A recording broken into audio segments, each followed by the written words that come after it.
Man regrets taking out $150,000 in student loans. Sparks viral conversation. The publisher is Newsweek. The author is Samantha Berlin. A man went viral on TikTok after posting about how he owed nearly $150,000 in student loan debt after attending culinary school. Bradley, who goes by at batty.brad. At the time in 2022, his video reached 1.2 million views. 11,000 viewers felt compelled to leave comments on his video, many stating that they were, quote, infuriated that he had to pay $900 a month in student loan debt. Others shared that they were also more than $100,000 in debt themselves from attending college. As of 2022, the Education Data Initiative stated that approximately 44.7 million Americans currently have outstanding student loan debt. All right. I know sometimes I ad lib this a little bit when I'm trying to read it, okay, to smooth it out a little bit, cut down on some of the words. Now then, my ex-spouse is a professional chef. I don't know if he does it or not anymore, but I am familiar, at least in regard to the culinary industry, kind of how people move up and the type of work they do and stuff. And I will tell you this, culinary is hard work. It is physically demanding work. If I think about my knee arthritis now, I would have to have left the industry because there's no way I could stand on my feet all day and move like that. So it's something to also consider too as you age. This is a really high demanding job. And for the most part, the pay is not really good. And even when you make it into management, okay, oftentimes you are working, 70-hour work weeks, 60-hour work weeks, that's nothing. You're covering in for people who are gone and everything else. It is a whole lot of work. And in fact, I will tell you, for the pay and stuff, I don't think the career is worth it in the sense of how physically demanding this is on your body. I'm busy as a teacher, but I do a lot of, I can sit down, I can stand up, at will. When you are in the culinary industry, you are on your feet from the time you get off work, and short of being on break for a few minutes, you're back on your feet again. So I have a lot of respect as to how much work it takes to be in the food service industry. And I think that's something a lot of people don't think about, is how hard it is. And then you've got these people going and getting into massive amounts of student loan debt to go into an industry, just like my industry of education. Okay. Most of the time, it doesn't pay off. And people are sold because, they see a Gordon Ramsay, or other, famous chefs that have come by, or they watch. Remember, I don't know if they're really popular anymore because I don't have cable, haven't had cable in almost 10 years. Okay. But there used to be shows and they would have like chefs, unknowns competing against a known chef, or two unknowns trying to become a known. In other words, the culinary industry can be very glamorized on TV. But having lived with someone who was in the culinary industry, not only do I have a lot of respect for how hard the job is, but you also understand that the pay, okay, it's not in line with the amount of work you're going to do. It says here that his payments, $900 a month. Keep in mind, this was 3 years ago, 2022. Do you know what's sad is $900 a month? When I hear that now, I don't even blink an eye. Not saying that that's a good bill. That's an absolute bill I don't want. But so many people have it. It's almost scary. Where if we're not careful, you guys, we are going to become numb to how much it takes to have car payments, to the student loan debt payment. If someone tells you, oh, I have an $800 car month payment. Now, to somebody like me, I'm going to jump and go, oh my God. But unfortunately, we're possibly creating generations of people. All right. I'm thinking in terms of the younger people that are going, oh, well, $700-800, that's normal. Nothing normal about it. But it's sad because even when I read $900 a month, I'm sure half of you, went, okay, now, I wouldn't want it. It's horrible. It's awful. But we don't have that intensity that we should have with going, oh my God, that is just huge. And it is. Okay. It's absolutely huge. My entire cost of living is $1,800 a month. So you take that and, that's about half of my cost of living. We have to make sure we don't become numb to the incredible debt people are getting themselves into. We must always maintain some spark of anger, concern. You know what I'm saying? Quote, this is incredibly hard for me to talk about, and I am beyond embarrassed about it, but I guess it's time. His he said in the TikTok, he says he has $147,000 of student loan debt. Okay, this is Bradley. He explained that he decided to attend culinary school when he was 17 years old and graduated at 20 with loans and a job that paid just above minimum wage. Bradley said he had no guidance with choosing schools and that neither of his parents were financially literate and both were unable to give him financial advice. All right, 17 years old. Not even 18, 17. And I know there are those people out there. Well, you took out the loan. You didn't have to be influenced. Let me tell you something. I was influenced by my mother pretty much into my early 20s. If my mother said jump, I did it. Okay. What my mother guided is what I did. Not everybody has it within them, to be totally honest. I mean, you got those, they're often on their own. They're even emancipated. Not everybody develops the same way. Okay. So I would listen to what my parent said. Now, in my case, my mother did a great job getting me through my bachelor's with no student loan debt. I kind of screwed it up later. But he says here he has no guidance with choosing schools and that his parents were not financially literate. And it may be hard for people whose parents are literate going, I don't understand how come you just couldn't ask your parents. Well, if your parents don't know, couldn't you talk to a neighbor or somebody? I don't know. Maybe you live somewhere where that crowd isn't going to school. Maybe you even live somewhere where you being interested in school is, teased and made fun of. Oh, you're trying to be the smart kid in the class because you're being shamed by people who aren't going to school and aren't getting educated. I'm thinking in terms of high school. I'm not thinking in terms of college. I'm thinking in terms of high school. Okay. So at 17, he's a near high school graduate and he's going, hey, want to go to college. So it's not possible. We don't all live in the environment and neighborhoods where asking for financial advice is possible. So at 17-year-old me, who had no idea what I was doing, really no guidance from my parents, I decided to go to the best of the best. That means the best of the best school, because I thought if I go to the best school and I work hard, I will then end up with a great life. And that was an absolute lie, he said in the TikTok. Bradley explained that he attended the Culinary Institute of America and had to take out over $130,000 in student loans in order to go. I think it's absolutely criminal to take naive 17 or 18-year-olds going to culinary school thinking they'll be the next one with the TV show because they're going to this fancy school when it is an absolute lie. In the video, he says that he paid off a loan for $25,000 and that has made $900 monthly payments for the past 7 years on a Parent Plus loan, but that his debt has only increased. Okay, so let's take a look here. The Culinary Institute of America, that is the top. That is that I believe they're still ranked that today. Culinary Institute of America, yeah. And you go and you take out all this money to go into culinary, because that's what we're going to focus on is the culinary industry. And you wind up being a sous chef at $35,000 a year. Food service pays less than education. Pays less. Yeah, you can tell I'm going to the gym today again. I go every day. So when a young person pulls out their wallet to pay to go to the best of the best school, and then they wind up just working a regular job. Hey, guess what? A job you didn't even have to have a degree for. All those executive chefs and positions you hear, this guy makes, $100 an hour because he's writing recipes for this really fancy restaurant. Okay. Everybody, a lot of people in culinary want to become executive chefs. They either want to own their own restaurant. That would be probably the most ideal, or they want to go work for a fancy restaurant and create the menus. Okay. This is like saying, I want to go work at a styling salon. I want to be the stylist. Instead, you go to this really fancy styling school and you never become the stylist. Instead, you become the person that sweeps up the hair off the floor. The reality and the dream are two separate worlds. And I can tell you, having been with someone for 15 years who was in culinary, okay, it's not the stars and lights that they show you on TV. And don't forget all those stars and lights and stuff that you see on TV also. That's like one chef out of how many millions are there in the world globally. Yeah, it's a dream killer, all right. So when he says they lie, yeah, they do lie. I'm sure they tell a 17-year-old, oh, you want to be a chef? So you want to be the next, is it Emerald Glossy? What his name is? Emerald? Okay. You want to have restaurants at Disneyland and all these theme parks? Right. So just go to this school, pay this amount of money, and it's all yours.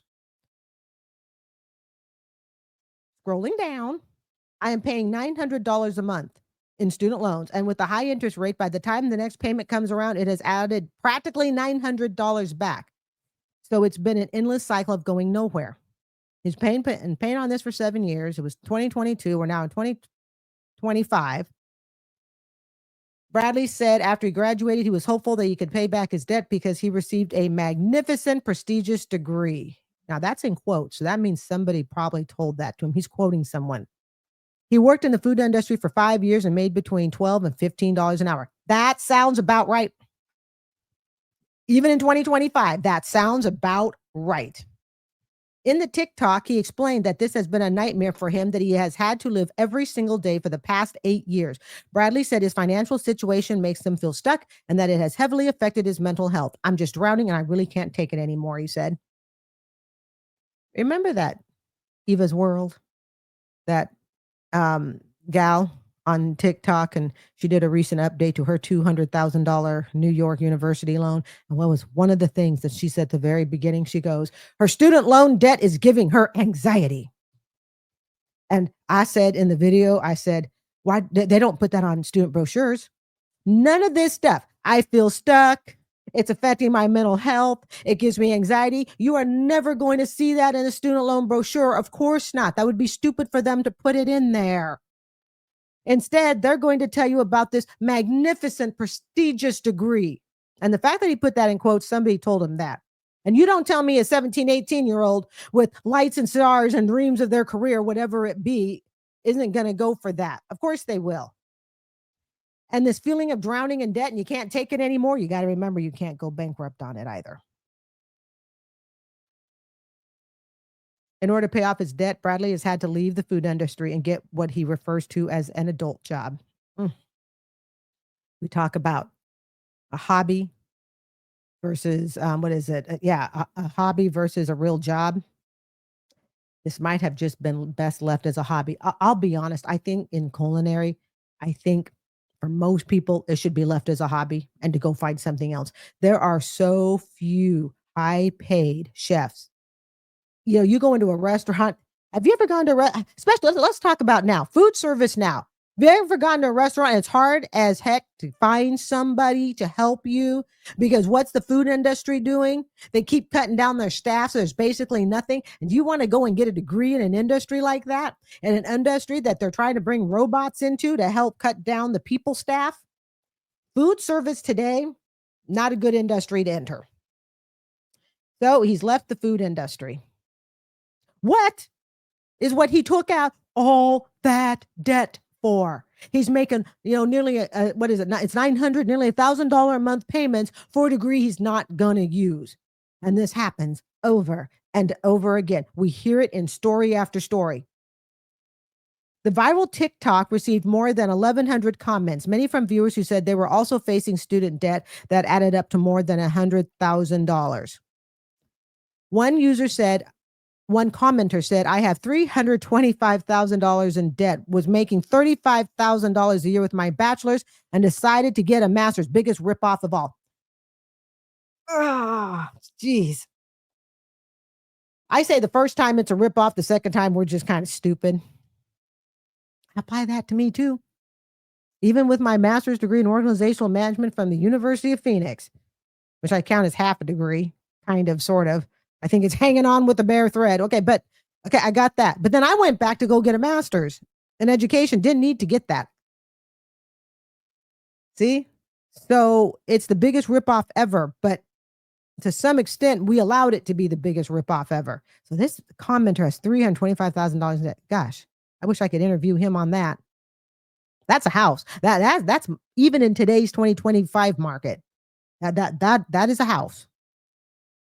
Quote, another commenter said, can't rent a car till you're 25, but sign your life over in student loans when you're 17 is fine here in America.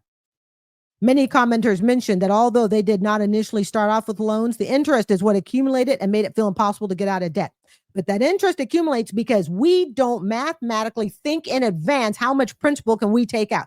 If I say to you, okay, look, you know what, I want to go to school and I don't want to pay more than $200 a month in student loans, and I want it paid off in 10 years. Guess what? You ain't going to get yourself no $100,000 student loan then. See, we don't think like that. We don't do the backwards design, so to speak. Okay. We don't look at the end goal of what it is that we actually want. I don't want to pay more. Hell, we'll even be more generous. I don't want to pay more than $300 a month in student loans, and I want it paid off in 10 years. Great. Tell me how much I can borrow. What? I can only borrow 40,000, but it's going to take me 100,000 to get the degree. I'm playing with numbers here. Work with me. See?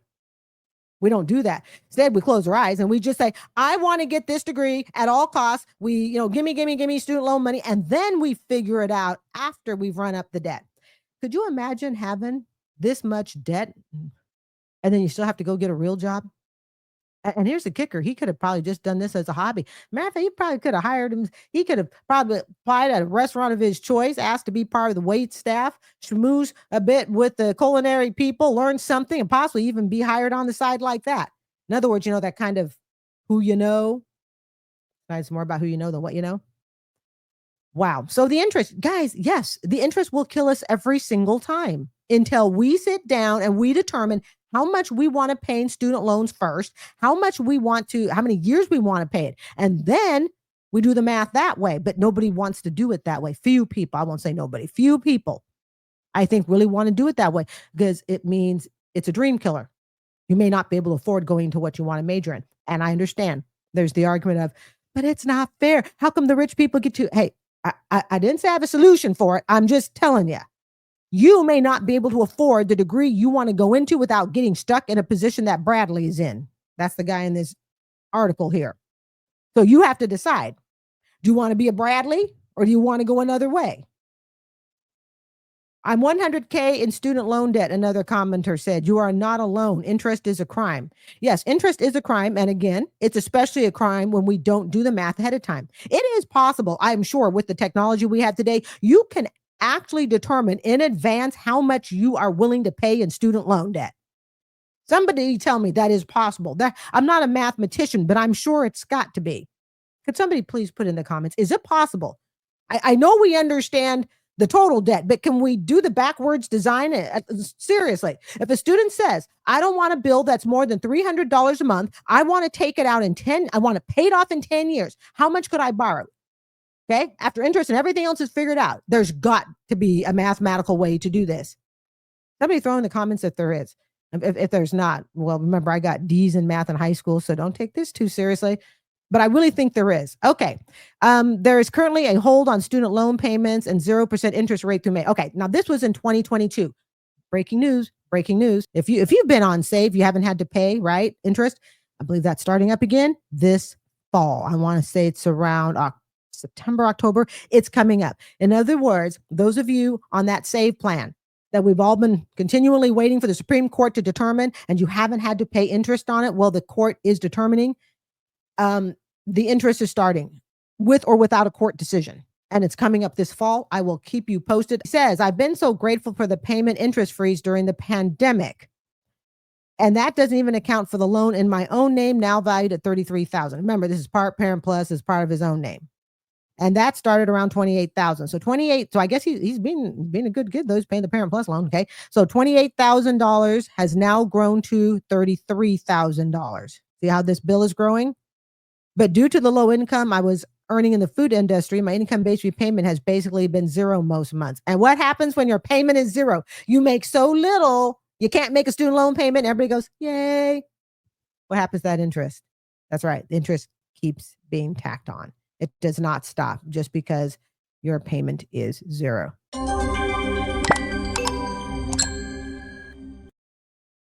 This article is by Newsweek. It is titled, Woman Refusing to Take in Evicted Stepbrother and Family Applauded Online. We're also going to be referring to one paragraph that was written in Reddit under the AITA forum. So we'll be looking at that as well. And that is from the woman they're actually talking about in this article. A woman refusing to take in her stepbrother and his family after they were evicted has been backed for taking a tough stance after detailing the bullying she suffered at his hands growing up. In a post shared to Reddit, the homeowner wrote about the trauma she experienced as a child after her mom got remarried when she was just 10. Soon she was living alongside a new stepfather, Nick, as well as a stepbrother, Ben. And it was far from a happy experience for her. Now, it's important that you remember who these characters are. There aren't that many, but there's going to be her mother. There's her stepfather. His name is Nick. He's going to come up later in her original Reddit post. And her stepbrother is Ben. So right now, just remember Nick and Ben. This is a stock media photo. That is not the photo of them. According to the Pew Research Center, 16% of children in America are living as part of a blended family. Now, as we know, one of the most dangerous, potentially, blended families can be a single mom with little kids marrying a guy who might not be all on the up and up. And that is something that I've read about in the news media. I won't address it for the purposes of this channel because it's not relevant. But when we talk about blended families, people have to be really, really careful that you know who you are blending with. This mix can lead to a happy and harmonious household. That is the healthy blended family. But in the case of this Redditor, it did not. Quote, there were pictures of my mother, Nick, and Ben all over the house, but none of me. They found any excuse to have family time without me, the original poster wrote. My mother told me once that it was hard for her to love me and look at me because I looked so much like my father. Could you imagine telling your child you look so much like the ex-spouse that I divorced, that I don't love you or I don't like you very much and I don't want pictures up of you? How incredibly selfish. I could not imagine a parent telling me that. I'm sorry to any child who has had to suffer through that. And then sometimes you get the family that actually over promotes their child. True story. In my early 20s, went to this one house, and I am not kidding. They had one child, and man, did they love this child because this child was everywhere on the walls, big pictures, little pictures, black and white, baby colored pictures. It was funny to a certain extent. It's like, okay, but you could tell they love them. So I guess these are kind of extremes. One, I want you everywhere on the wall. And the other was, no, I don't want you at all. So let's imagine her mind frame. She's already feeling maybe slightly rejected because her mom did remarry and she doesn't have her mom's full undivided attention. She really doesn't go into how her relationship was with her mother before, but I'm going to assume it was okay. Well, the Redditor says her mom and stepdad often commented that she would turn out to be a failure or embarrassment. Oh, I guess her mother did not have a good relationship with her. I take that back. Let me start that over. Well, the Redditor says her mom and stepdad often commented that she would turn out to be a failure, embarrassment like her father. Ben was extremely cruel to me and my mother, the poster wrote. Boy, we got a kind of a funny dynamic here. The Redditor and mom don't really get along. Okay, mom marries stepdad Nick. Nick has a son, Ben. I mean, this is where blended families can get very difficult. And it's why my mom chose to wait after my parents got divorced until the youngest of the four siblings was basically in high school. It took away this whole dynamic mess. In reviewing the post, psychologist Covenant told Newsweek it was likely that the Redditor experienced what is clinically known as attachment trauma. Quote, when one's mother is there to protect and offer comfort, fails to do so, it creates a very complex set of feelings. When this is then combined with another type of unprocessed childhood trauma, any trigger brings up old feelings back like it happened yesterday.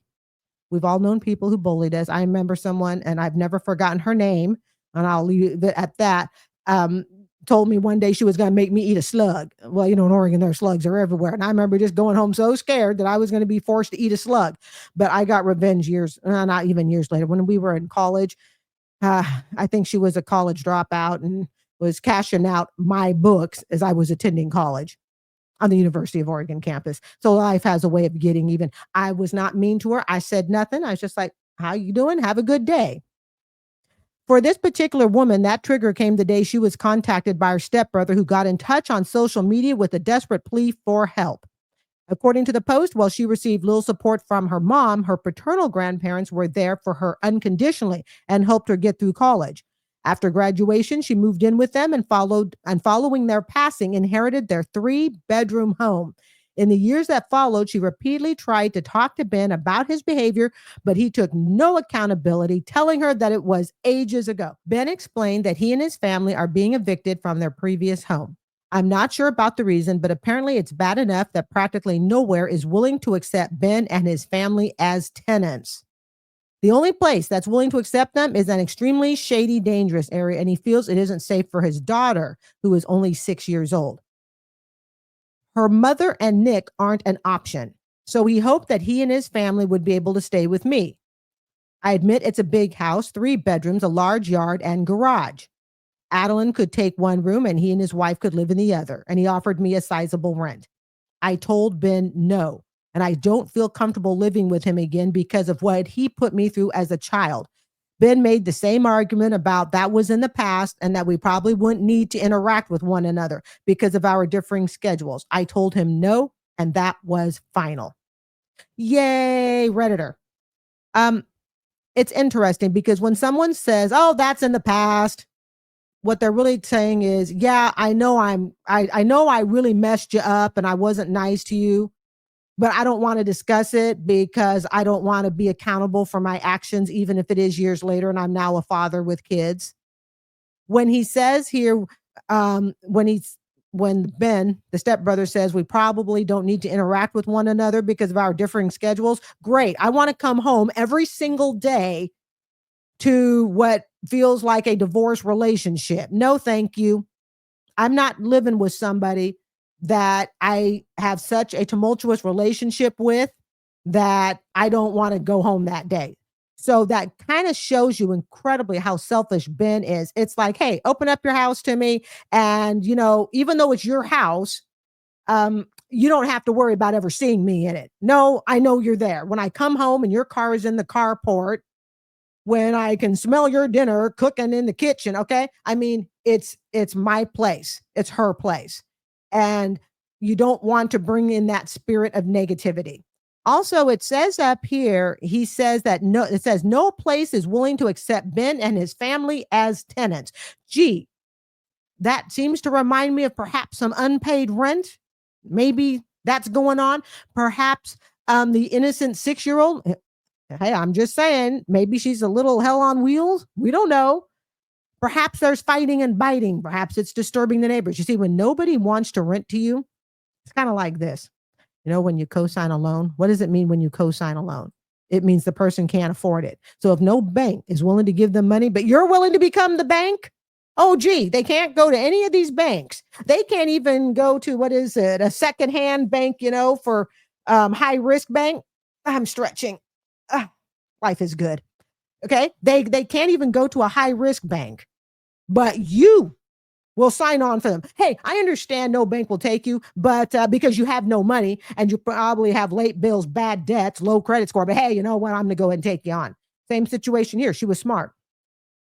Nobody would take Ben and his family. Well, and she shouldn't take them either. And the other part is this. Once you take them on, within about 3 to 4 weeks, they are legal residents. And guess what you have to do to get them off?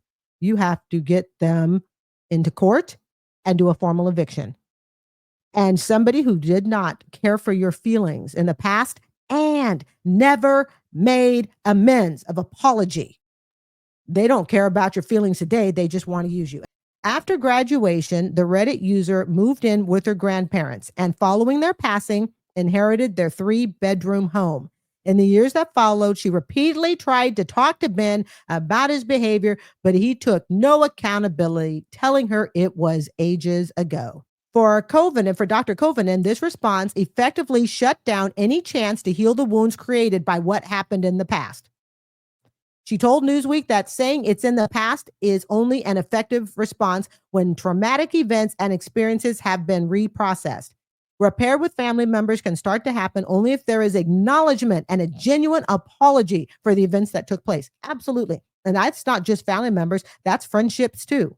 But especially important with family members, because when you are in a situation like an eviction, okay, you might need some help. Now, some people could say that because these are step siblings and stuff, and that is one step removed, that perhaps maybe that's a little bit of a case that she didn't want to take them back. But if it's true that family is in the heart, they are the people that lift you up, make you feel better, yada, yada. Okay. They weren't family. And it's irrelevant that they were step siblings because they still did live together. Their parents married and all of that. And imagine if he had actually taken the time before he had a child. Okay. And he goes, man, I really realized I was really cruel to you and I am so sorry. And I would really like to have the opportunity to, apologize to you and to show you, the better part of me. And you build that friendship up over years. And that takes years, you guys. It's like, building up your friendships and communicating with families like an insurance policy. Don't come crying to the insurance company when you've had the car accident and you never bothered to buy the policy in the first place. Continuing on. So when he did get in touch after 2 years of no contact, it's unsurprising that Ben's plea for help fell on deaf ears. He said he was being evicted and his family, including a 6-year-old daughter, had practically nowhere to go. Despite this, the poster refused to let them in, telling him she didn't feel comfortable living with him after what he put her through as a child. Though he again said that was in the past and told him the answer was still no. She said, no, you may still not come in. I don't care if it's in the past. I don't care if you have a child. Well, the presence of her stepbrother's daughter has left the woman feeling conflicted. Many online felt she was right to say no. I think she was right to say no too. Happy Tall Person, that's a Reddit user, wrote, not wanting to share your home with someone who makes you uncomfortable is a valid reason. Someone else commented, for things to change, the stepbrother needed to show he's worked through and acknowledged bullying. And if you really want to get technical, you could even say that his response of, well, let us move into the house and you just don't have to see us because we have different schedules. Some could say that's a form of bullying too. Why is that a form of bullying? Even though I'm probably not technically using bullying correctly, but work with me here, okay?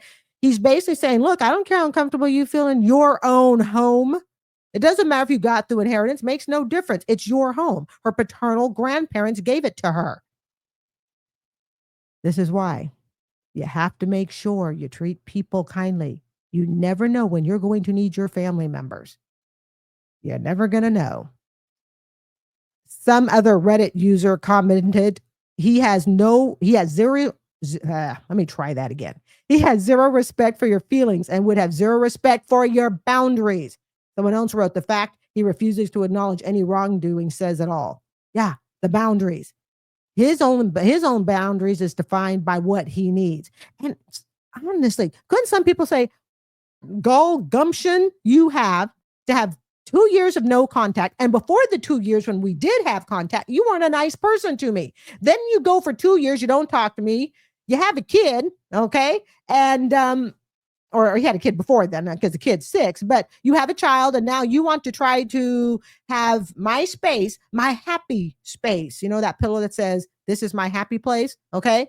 You want me to turn that upside down so you and your whole family can come in. And somebody like this with no respect of feelings has no respect of boundaries. And you think he would be there to worky and get out real fast? No, because once you have an eviction, it can take potentially years to recover from it, which means he's probably also in debt. So she's supposed to have her water bill, her electric bill, all of that's supposed to increase so he can bring in his family of 3.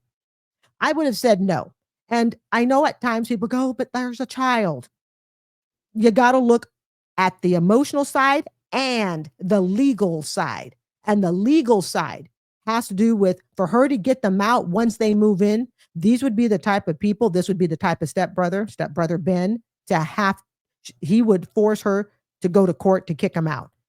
You have to be really careful when you let people into your place and you have them stay. And one of my suggestions is never, and I read this, okay, can't take credit for knowing this. I just do a lot of YouTube watching, but never, ever allow them to have their mail address be your address, ever. They have to have a P.O. box, whatever, because on a lot of legal stuff, it will say, what is your legal residence? And if you allow them to use your address as the legal residence, that's one more hook you've given somebody that is unwanted. That's the key. That is unwanted under your roof. So think about that. Okay. Dr. Covenant, that's the psychiatrist or psychologist, okay, said it is understandable she would be reluctant to help someone who played a part in causing traumatic experiences and then downplayed their impact. Yes. How many of us today have lived through a traumatic experience? never got an apology, and you never will. You have to move on with your life. You have to just, not that you get over it, but you learn to struggle through it and move on. They need to protect themselves from further harm. If the family moved in without any attempts of genuine repair from the stepbrother side, it would be the original writer, as if they were living in their past trauma every day. Yeah, having him underneath her roof, it's like, great. I get to see you every day. If nothing else, I smell your cooking. I hear your kid. Okay, I bump into your wife on occasion. All right. And this is like living a nightmare again. That is her happy place. Your home is your happy place. Don't let anyone destroy it. It's time for me to go to the gym, go visit my happy place.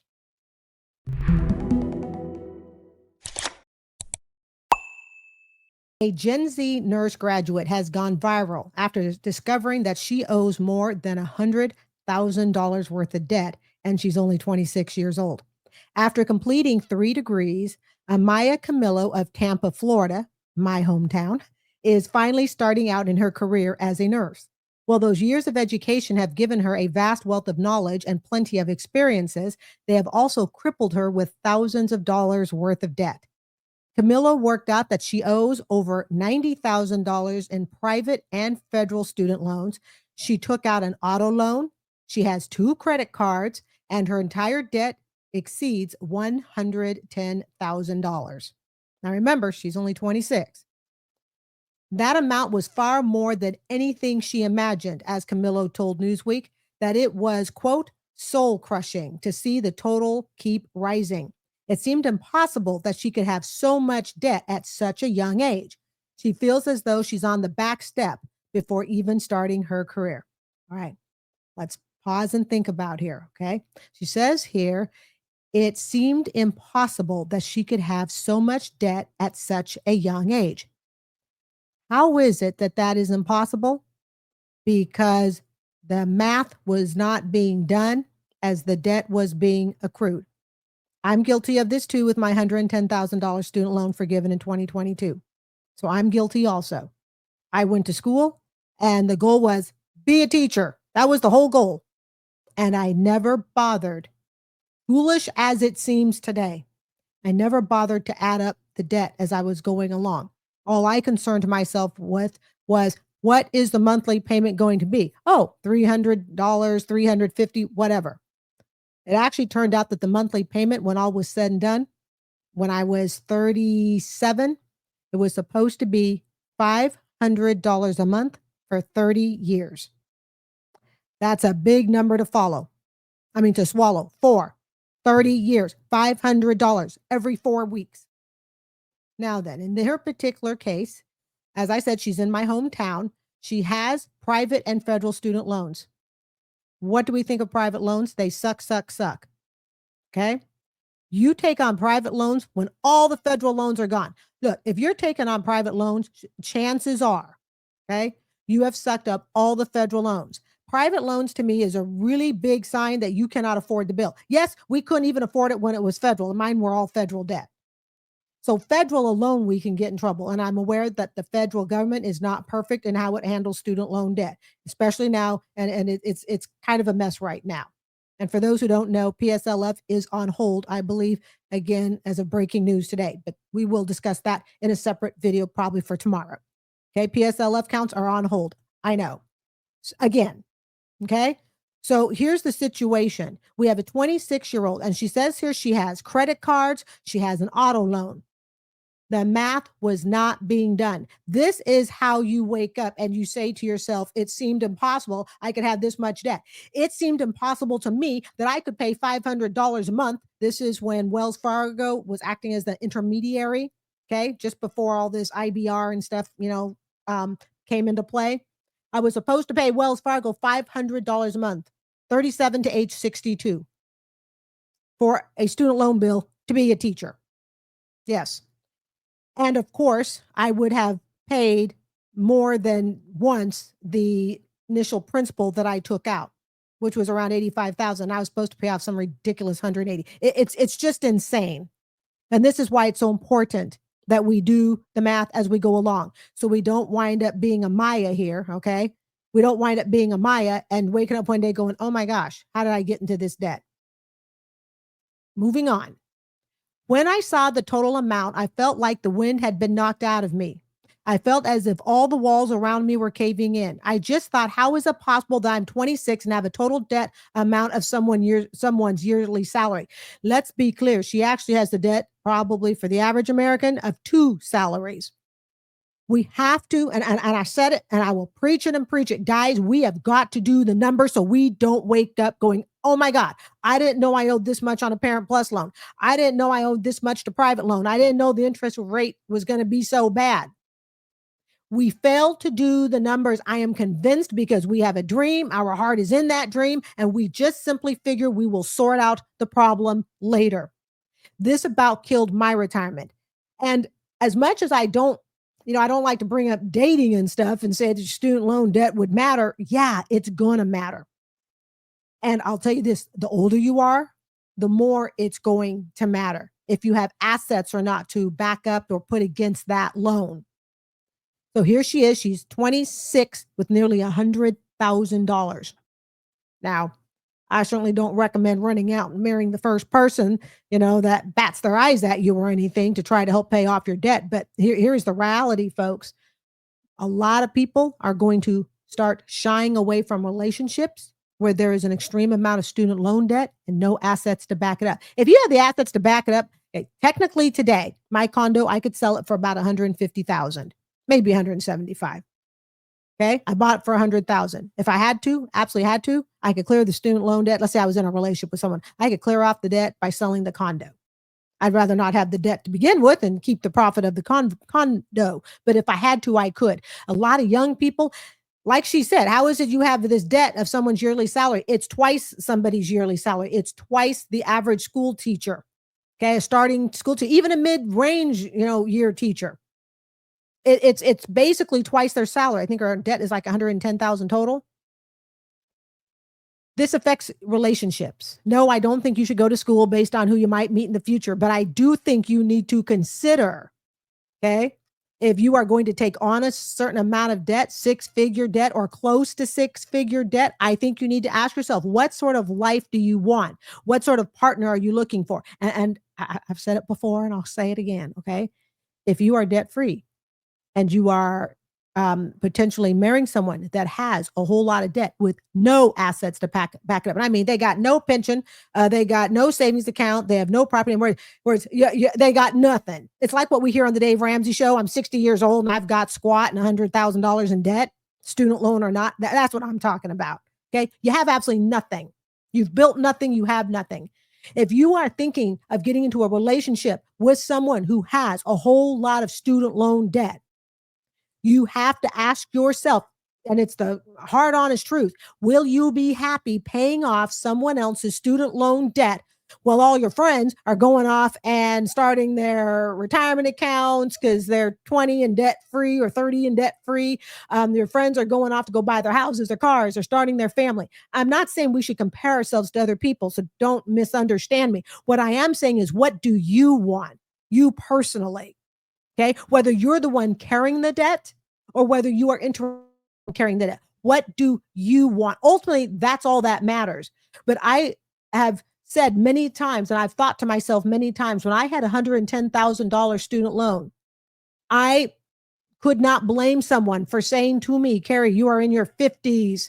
You've been carrying this loan since you were 37. It went from 85 to 110,000. I really can't date you. I'm just not interested in carrying your debt. Yeah, I have a pension and I'll have a 30-year teaching pension, 11 years and all of that. Okay. Knock on wood. All right. But I had no way to pay off the debt. I couldn't do it on my own. And what happens if I, hook up with someone and he doesn't have the money to pay off the $110,000 debt either? So he's got to be thinking to himself, I could put that into retirement or I can use it to pay off your debt. I'm not saying one decision or whatever decision you make is right or wrong. What I am saying is today in 2025, we have to consider those things that we did not have to take into consideration in the 80s, even the 90s, and I'll even go into the early 2000s, early. Okay. But today, young people, okay, we have here this 26 years old, 100,000 plus in debt.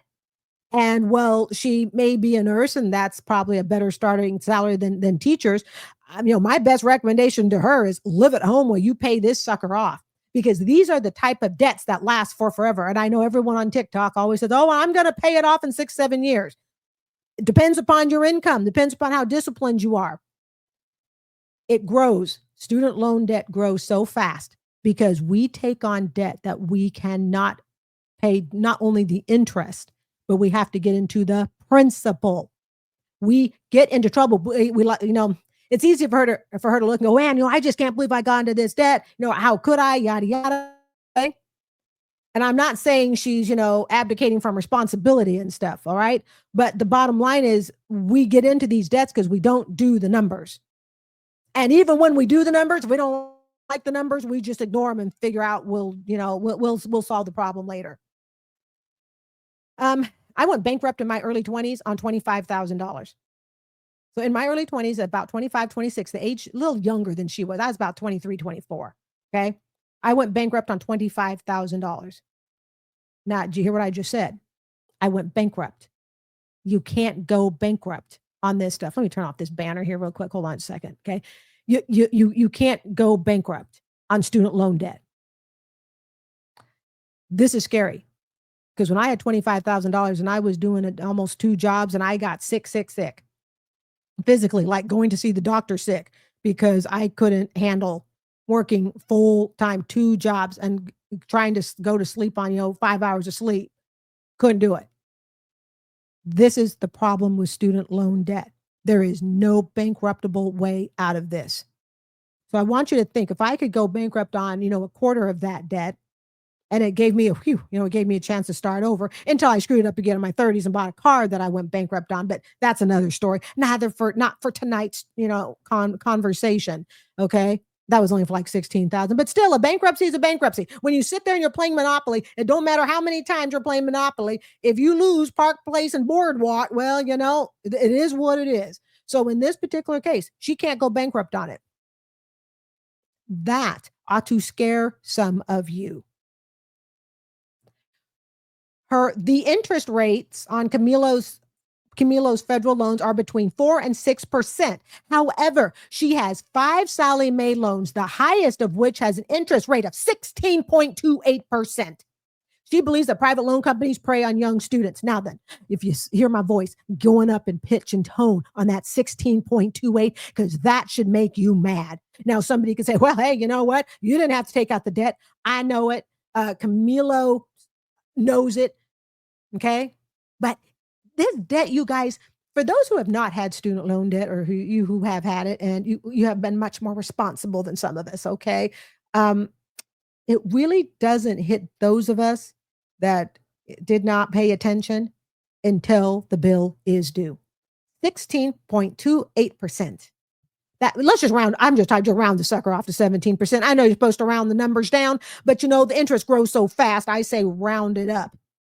If this were to be a car, and I said to you, you came home and you said, hey, Gary, I bought a car at 16.28%. I would look at you and go, are you crazy?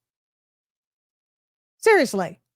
Are you absolutely crazy? Take that thing back. If you have to, you're going to have to sell it, yada, yada. We could make the problem go away. Might be a little bit of a costly price to you. Okay. But we can technically make the problem go away.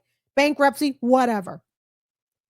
16.28%. This is why I never, ever encourage taking out private loans. Private loans is loan sharking. Yes, I understand that the federal program is not much better right now. Okay.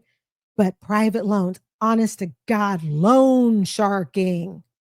And this is why I don't like them. And don't forget, guys, on private loans, okay, they can change it anytime they want. They can change it with the wind, the holiday season. They can change it for your birthday. It can go up, down. It's totally variable. It is private. Sallie Mae, private. And by the way, as a warning for some of you who are talking to Sallie Mae, if you are not careful, okay, you need to make sure that the loan servicer provider you are talking to, especially someone like Sallie Mae, okay, that they're not fooling some of you into thinking that your loan is federal. In other words, what's happened is some people have signed on with Sallie Mae thinking they were signing on with a federal loan, with the federal government. But no, they were actually signing on with Sallie Mae. It's now, of course, moved to Navient, and God knows where it is now. Okay. I think it's probably Mohila or something like that. Here's the thing. You know it's a federal loan if you can sign into FAFSA and you have an account with your social security number and your student loan balance.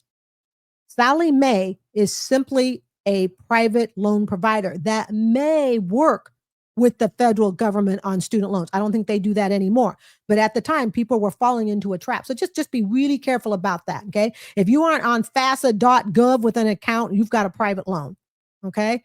So there she is, 16.28%. Let that sink in. She says she believes private loan companies prey on young students. I have to agree and disagree. Yes, they prey on young students because they know you're going with your heart. You're going with what emotionally feels good to you. That's what you're going with. You're going with your dreams. I'm the first generation. I'm going to be the first one to get my dream job, whatever the goal is. The private lenders know, and so the federal ones, but we're really focusing here for a minute on the private. Okay. They know that that's what you are going for.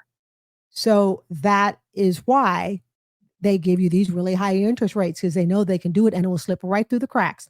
Because let's face it, folks, there are students out there that we can warn them and say, look, don't take on private loans, learn from our experiences. And they'll say, go, nope, I'm going to go to that school because of the mascot. I swear to God, I read an article that literally said the student was going to go into student loan debt because they wanted that school and they really liked the mascot. True story. I wish I could remember the article. Maybe it's an article that's in the queue for me to do. I can't remember, but I just remember reading and going, yep, I've talked about that on this channel. Don't go to school because of the mascot. It's generational attendance, whatever. At this point in 2025, it don't matter. We need to be looking at the interest rate and the dollar of what you are borrowing, especially now in light of the big, beautiful Trump bill that happened. And they're pretty much going to be two student loan plans, okay, the standard plan, and then one, it's RAP, reassistance, I think some type payment plan. Okay. Not for today's discussion, but keep in mind, it is really dwindling down as to the type of loans you can take out. So, and it's got positive and negatives to that, I guess. So, and then the praying part, the part two on that is, guys, it's our responsibility. We allow ourselves to be preyed on. When you go into a car dealership and you say, I want that Toyota Camry. That's like my dream car. Okay. I want that Toyota Camry. And you're all emotional about it. Your eyes are all stars. Okay. And the loan guy, all right, the car salesman is licking his chops or her chops going, ooh, you want this car so badly that you are willing to lose and erase all logic until the papers are signed. And then they sit down, they sign you the papers. And then you go, I can't believe it. I feel like I was totally preyed on. Remember, no one can prey on you without your permission. We have to accept that, myself included. Making a payment plan. As a recent graduate, Camillo hasn't started paying off the debt yet. However, she sat down with her boyfriend who works in finance and created a payment plan to chip away at the amount. Even if she pays it off every month, Camillo estimates that she will be in debt until 2032, leaving her distraught and frustrated. She said, after I sat down to organize my debt and create my plan, my total projected payments will be well over $900 a month.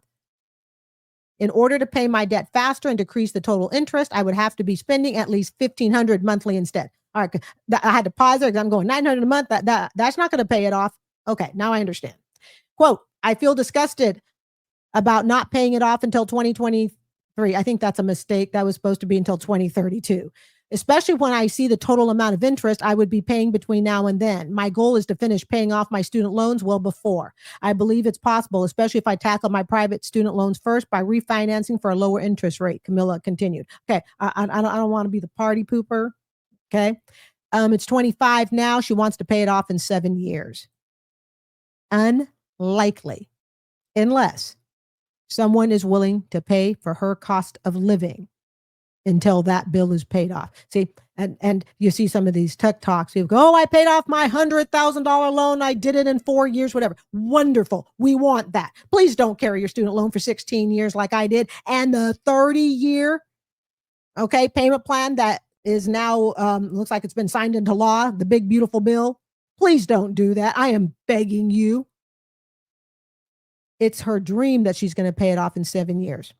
I can tell you after carrying, let's see, mine was at 85, and then it went to 110 over 16 years. Guys, she ain't going to be paid. She is not going to be able to pay that off without somebody assisting her on her bills. I'm putting a lipstick on my microphone. There we go.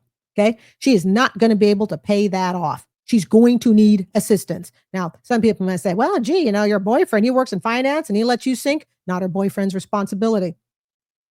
But remember what I said not too long ago about maybe, let's see, about 15 minutes ago. What did I say? If not even 10 minutes ago, about boyfriends, relationships, girlfriends, all of that stuff.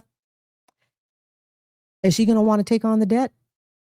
Is he going to want to halt for the next 7 years? Now, I'm not here to bust up true love. All right. I understand I'm divorced. I'm not here busting up true love or anything else. But what I am trying to do is to give a sense of reality about this 7-year payoff of $110,000, $1,500 a month without fail. Not one payment can be missed. And the other key that there might be a problem, this is just what I've experienced and what I've experienced myself personally and what I've seen in other people. Okay. You believe it's possible if you tackle your private loans first by refinancing for a lower interest rate. Okay. That's cool. Remember, don't refinance federal loans to private. Don't do it. Don't do it. All right. Not going to really go on a rant as to why, but don't refinance federal loans to private. Well, it's because you lose all potential forgiveness that could happen. Although forgiveness right now is looking pretty slim, but I digress. She's going to need someone's help to pay off this debt. And they're going to have to pay for her, cost of living. I would advise her to live at home for the next few years.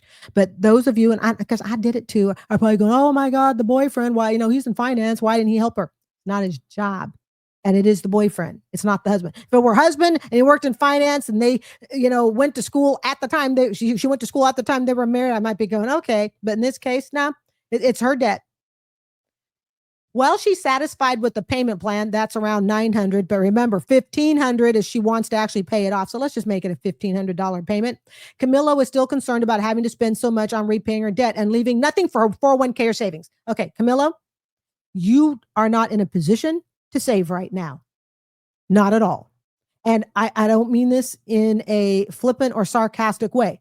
I mean, when we are carrying that much student loan debt, we are not in a position to save money. And that was one of the big fears that I had with my 110,000 is I knew that, look, you know what, I can't save for retirement and pay off a 6-figure student loan on a single teacher income. One or the other. So I had just come to the conclusion, look, I'll save for retirement, but this ball and chain of a student loan is going to be carried with me till the day I die. And that's really what I had concluded. If you are wanting to save or invest and all of that stuff in your 20s, you need to do the math before you go and get that big student loan debt.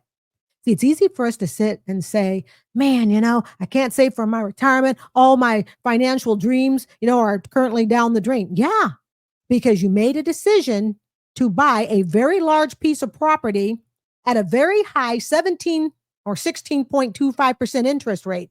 When that decision was made to take on that level of student loan, you indirectly, you do, I do, she did, okay? We indirectly said, hey, we're going to forego our future plans for savings. We're going to forego our future plans maybe to buy property, upgrade the vehicle. In some people's cases, get a vehicle.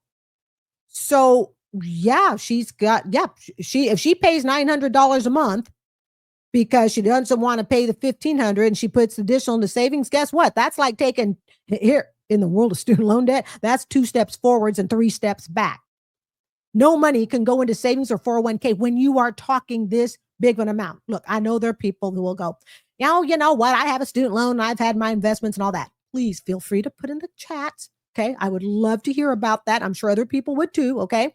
But we're talking 6-figure debt at 26 years old. She's like going, well, I want to really save for my 401k and retirement, whatever.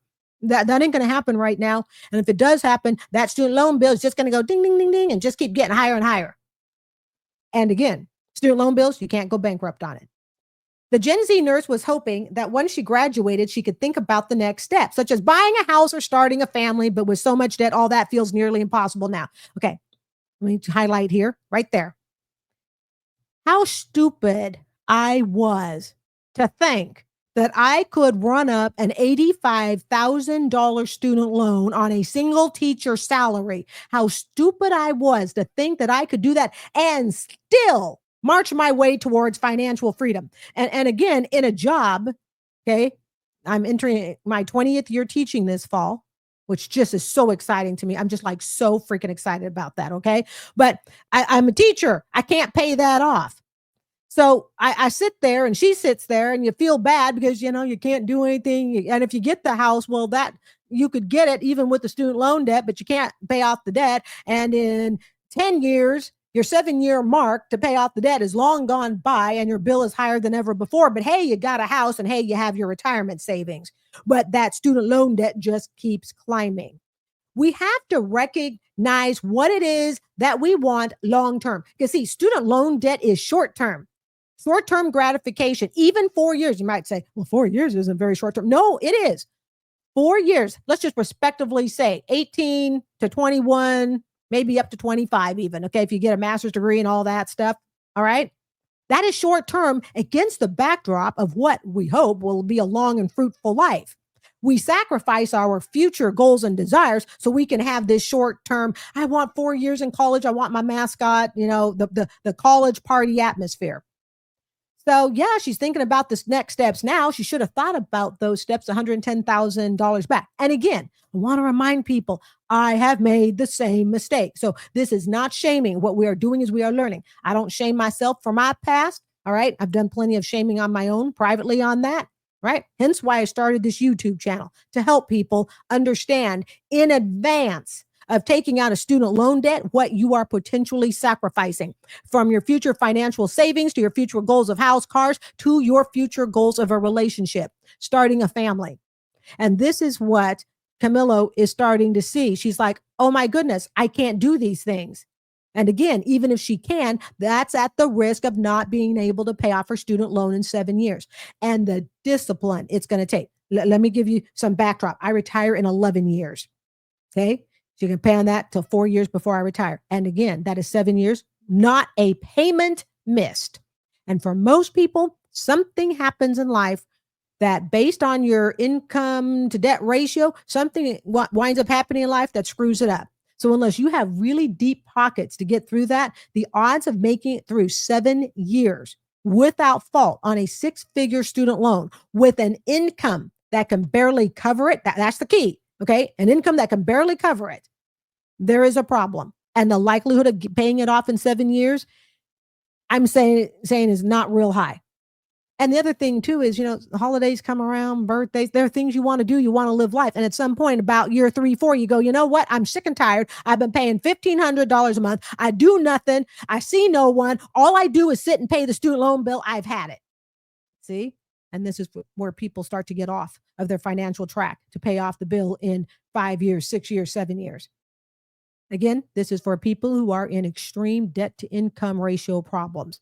People who have mapped it all out and they're all good. And you're not the ones I'm talking to. Okay. I could have learned some lessons from you years ago, talking about the people who are struggling. And a nurse, teachers, firefighters, we're all kind of someone in that category. Although I do think nurses can make more, we're still somewhat grouped in the same category financially. On top of my monthly expenses, she says, if I'm paying well over $900 a month for just my student loans, how can I consistently set aside money for a down payment on a house, let alone support a child?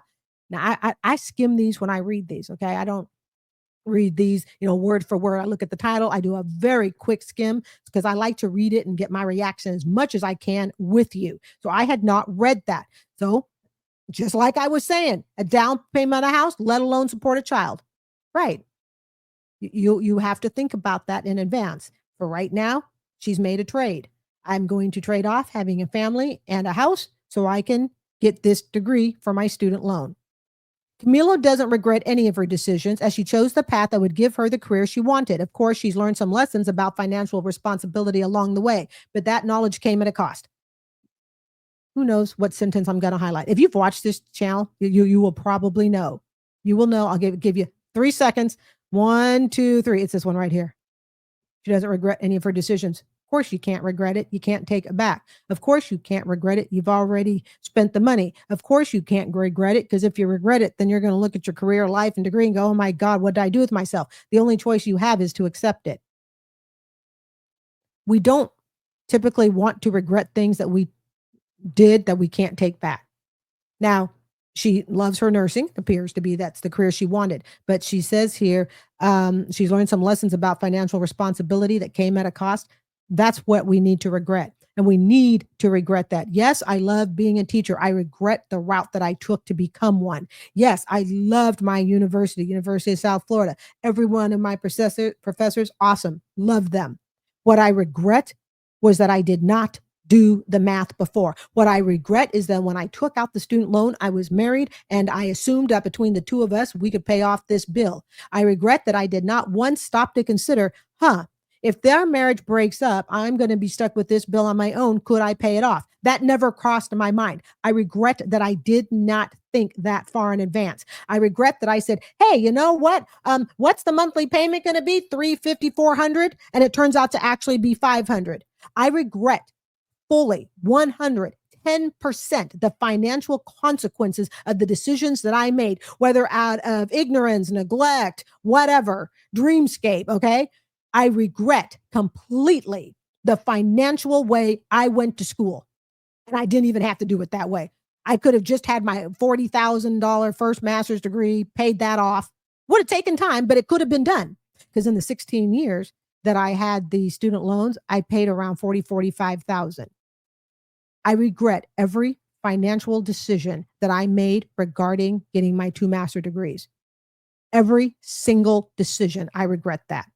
And I think that's something that a lot of student loan borrowers that mess it up, we need to just admit that we regret that. I don't regret that I became a teacher. That absolutely 110%. That's my life. That's my dream job, yada, yada. Okay. I could do it worldwide. But I absolutely regret the decision, the financial impact it had on me, and the edge of the cliff that I almost wound up jumping over in retirement to have them take 15% of my income for the rest of my natural life. And don't forget, you're still having to make the payments. People sometimes think, oh, well, I'll just, hold on to the debt and wait until, I retire and let them take 15%. Really? Have you heard something called May 5th, 2025 wage garnishment? You can't just sit and wait till retirement. Otherwise, I think lots of people probably do that. It's like, great, okay, I'll go ahead and I'll run up a $200,000 student loan debt to play banjo, whatever. Okay, doesn't matter. STEM, math, science, whatever. Okay, they would just run up a debt and not pay it, and then just wait till retirement and just give them 15% of their income. That's a huge amount when you're retired to give up. So I regret that. We need to stop saying that we don't regret the decisions. We need to look at decisions that we do regret, and we need to just admit it. Yeah, I kind of messed it up, putting it nicely. Okay, here. Christine Lamb, an investment advisor, blah, blah. I skim a lot of this stuff, okay? Students can take steps to limit the debt they accrue, such as tracking their expenses and scholarships. That's all stuff we already know. The student loan debt that people are dealing with has a lot to do with after the scholarships, after all the, accrued benefits that we can get on Pell Grants and all of that stuff. For someone like this 26-year-old, a structured repayment plan is crucial. Well, of course it is. It's crucial for everybody.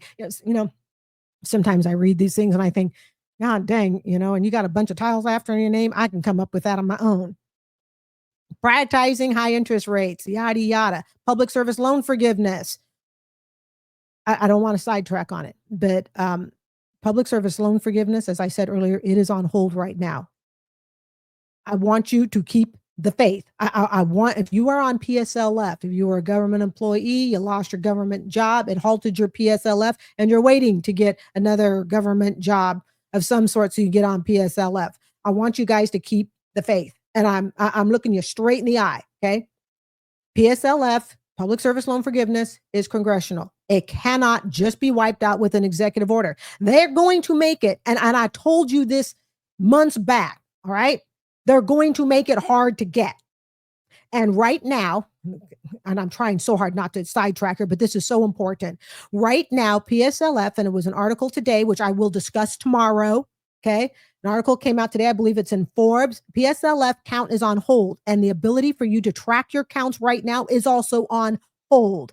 I guess there was a program during the Biden era where PSLF people could keep track of all their counts and stuff. It has all been taken down. Why has it been taken down? Because again, there are questions about, are the counts accurate? There are questions about, well, if you're IBR, if you're a repayee, if you're SAVE and all of that, do those really count?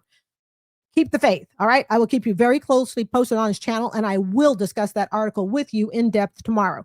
PSLF right now is in ICU. It is not gone. And I don't believe it will be gone unless Congress literally says upchuck the whole thing. But then again, I believe that would be grandfathered. But we will discuss that for more tomorrow. Okay. Let's see. It's recommended to have a clear repayment strategy. No, duh. Okay. Sorry about that, guys. Quote, the key takeaway is that financial decisions made at 18 to 24 have lasting consequences. Yes, they do, especially financial decisions that we cannot go bankrupt on. Oh, creating a budget, borrowing only what is necessary. See, the hard part, though, is when you tell a young student, borrow only what is necessary. To an 18-year-old, everything is necessary. The school has rock climbing walls. It's got spas. You go on spring break. Well, a lot of young people, you say, hey, what's absolutely necessary? They're going to tell you it's all necessary. You got students who go to school and buy, and what do they do with their tuition money? They're buying vehicles. Dumbest thing we can do, okay, is buy a vehicle on a student loan for the most part. Why? Because if we can't pay off that student loan, that vehicle, we're going to pay for that freaking car over and over and over again.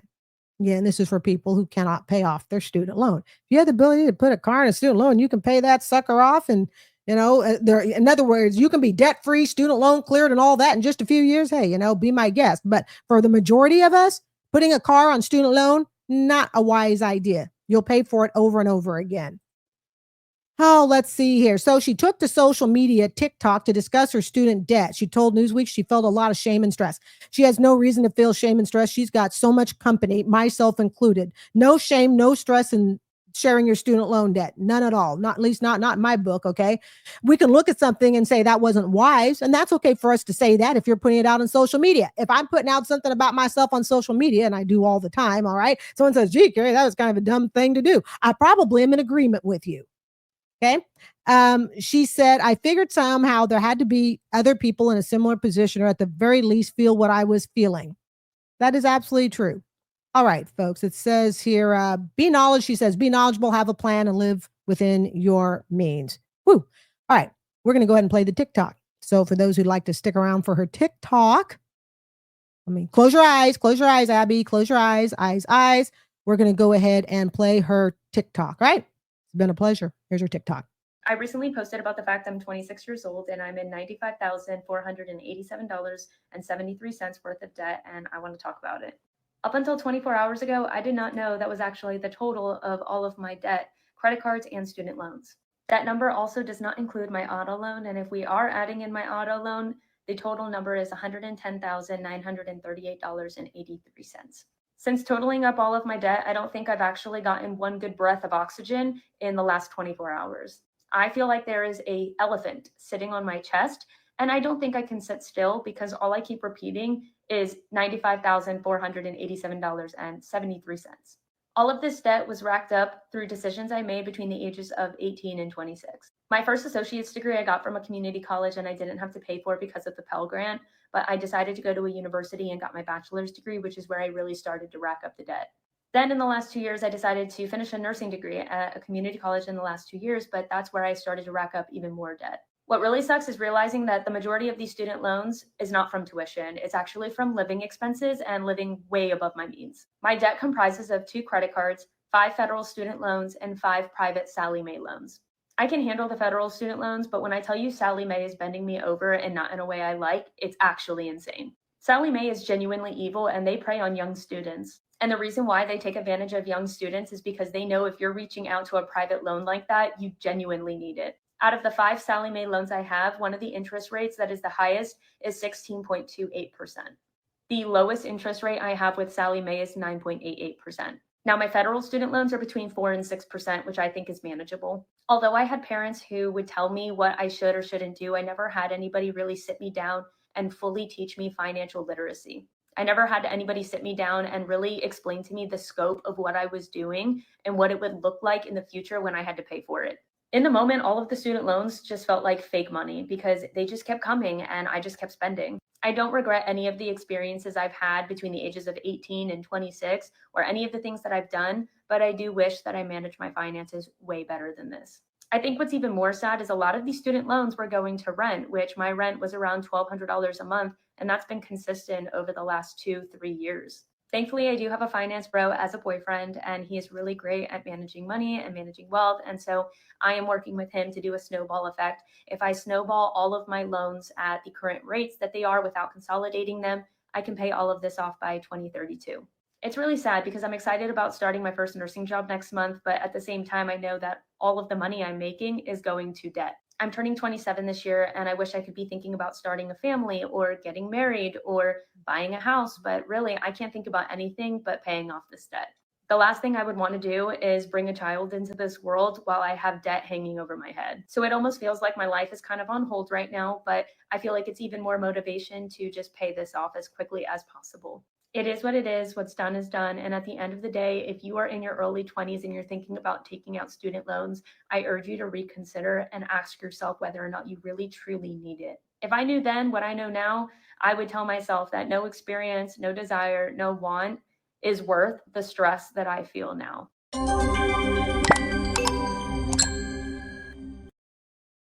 This article is by USA Today. It is titled Student Debt Binds My Life: Why More Older Americans Are Drowning in Loans Than Ever. The author is John Marcus, the Hetchinger Report. This article was printed on September 1st, 2023. Happy Sunday. Thanks for being with me.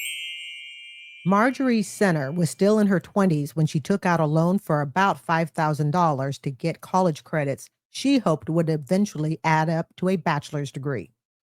The goal was thwarted when her partner became ill. The burden of our living expenses fell on me, said Center, who lives in the Dallas suburbs. I devoted all of my resources to keeping our heads above water. But while Center never got her degree, that student loan kept growing. Now, at 74 years old, she owes more than $55,000, or 10 times what was originally borrowed, because of that interest, which for millions of borrowers like her resumes. She has put off any hope of retiring. Center still works as a legal secretary, juggling her student loan debt with other expenses, including medical costs from recent cancer treatments. It is easy to say, why could she not take care of a small $5,000 student loan? But we have to remember that many of us, myself included, guys, we are one major illness away from being broke.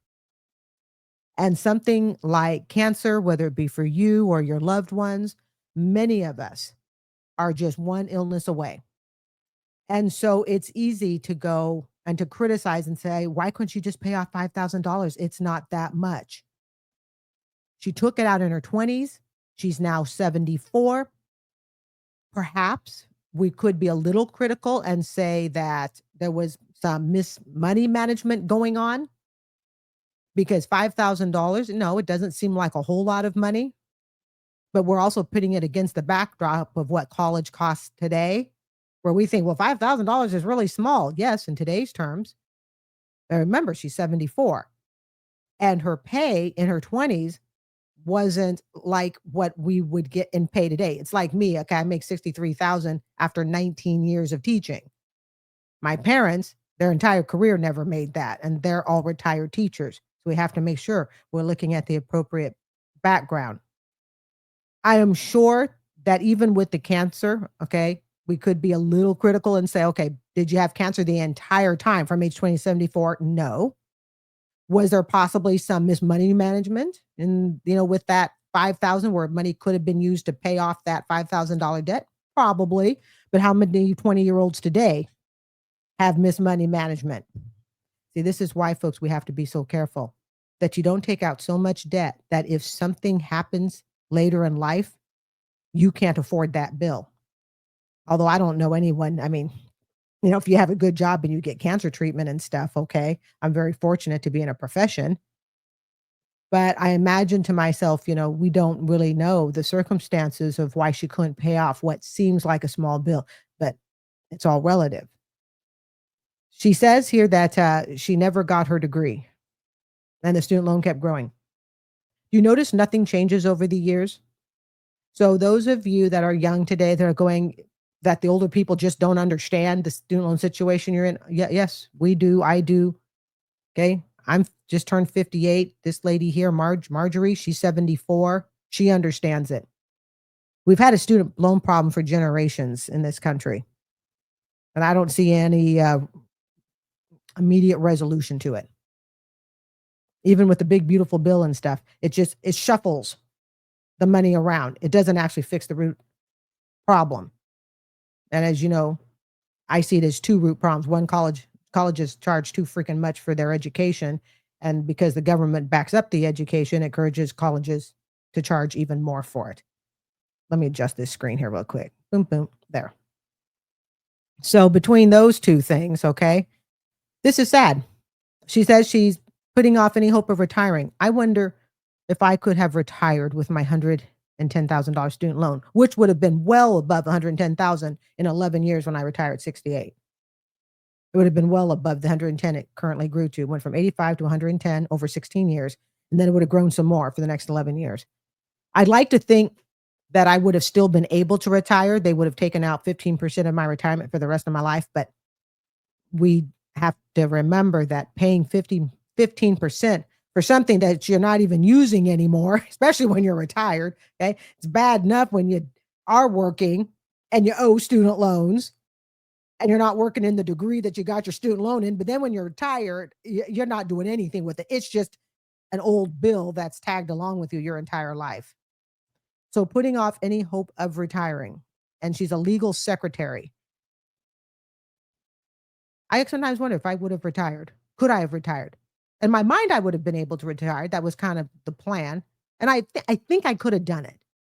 Even having a 15% student loan garnishment that they would have done at retirement. But that's only because, I don't have kids. I live well below my means. It could have been done. But it is scary. At what cost? What would have to have been sacrificed? My payments are as small as I can make them since I cannot repay the full amount. My financial goals are to be able to pay my rent, afford my car and medical bills, and hopefully be able to provide for my own funeral expenses. She isn't joking. Center expects to never get rid of her student loan obligation. How many people right now are in this position right here? My payments are as small as I can make them. How many times have we seen, yay, hip, hip, hooray, because someone has a 0%, they have zero monthly payment on their student loan, yet they don't realize that balance is just growing. When your payments are as small as you can make them, you have borrowed too much. And I understand people borrow too much. I borrowed too much. We all borrow it on the hope and dream that we will be able to better our future. I have never met anyone in my personal travels of life that has said, yeah, I took out student loan debt just because, I wanted to have fun and party for 4 years. The ultimate goal, at least of the people that I've known that took out student loan debt, is they wanted a better future for themselves, or their parents took out the student loan debt for their children because their parents wanted them to have a better future, even though on a Parent Plus loan, it might have sunk their own future retirement, which is never a good idea in my opinion. Oh, and also don't forget, if you're on SAVE, the SAVE interest starts August 1st, 2025. So it starts in a matter of weeks. So if you're on the SAVE plan, that's been deferred for a long period of time, years, okay, because they're waiting for a Supreme Court ruling or not, interest starts August 1st. Sorry to be the bearer of bad news on a Sunday late morning. Okay, so she expects to never get rid of her student loan debt. Yep. What am I doing here? Other people expect never to get rid of their student loan debt either. Young people, you have a lot of company in, I don't like to say you're elders, okay, because I'm 58, all right, but you have a lot of company. This has been going on for a long time. I think it's only in the last maybe, millennial generation on that it's gotten a lot of traction because of how high college costs has gotten. But even when college costs weren't high, people still struggle to pay their student loan. And I totally understand why someone of the young generation today would look at someone like Marjorie. I understand it and go, you couldn't pay off $5,000 when the living was good and things were less expensive and you couldn't pay off 5,000. In my mind, I'm thinking she should have been able to pay it off. But even though she's a legal secretary, she could have been living on very low wages back then. So we don't know.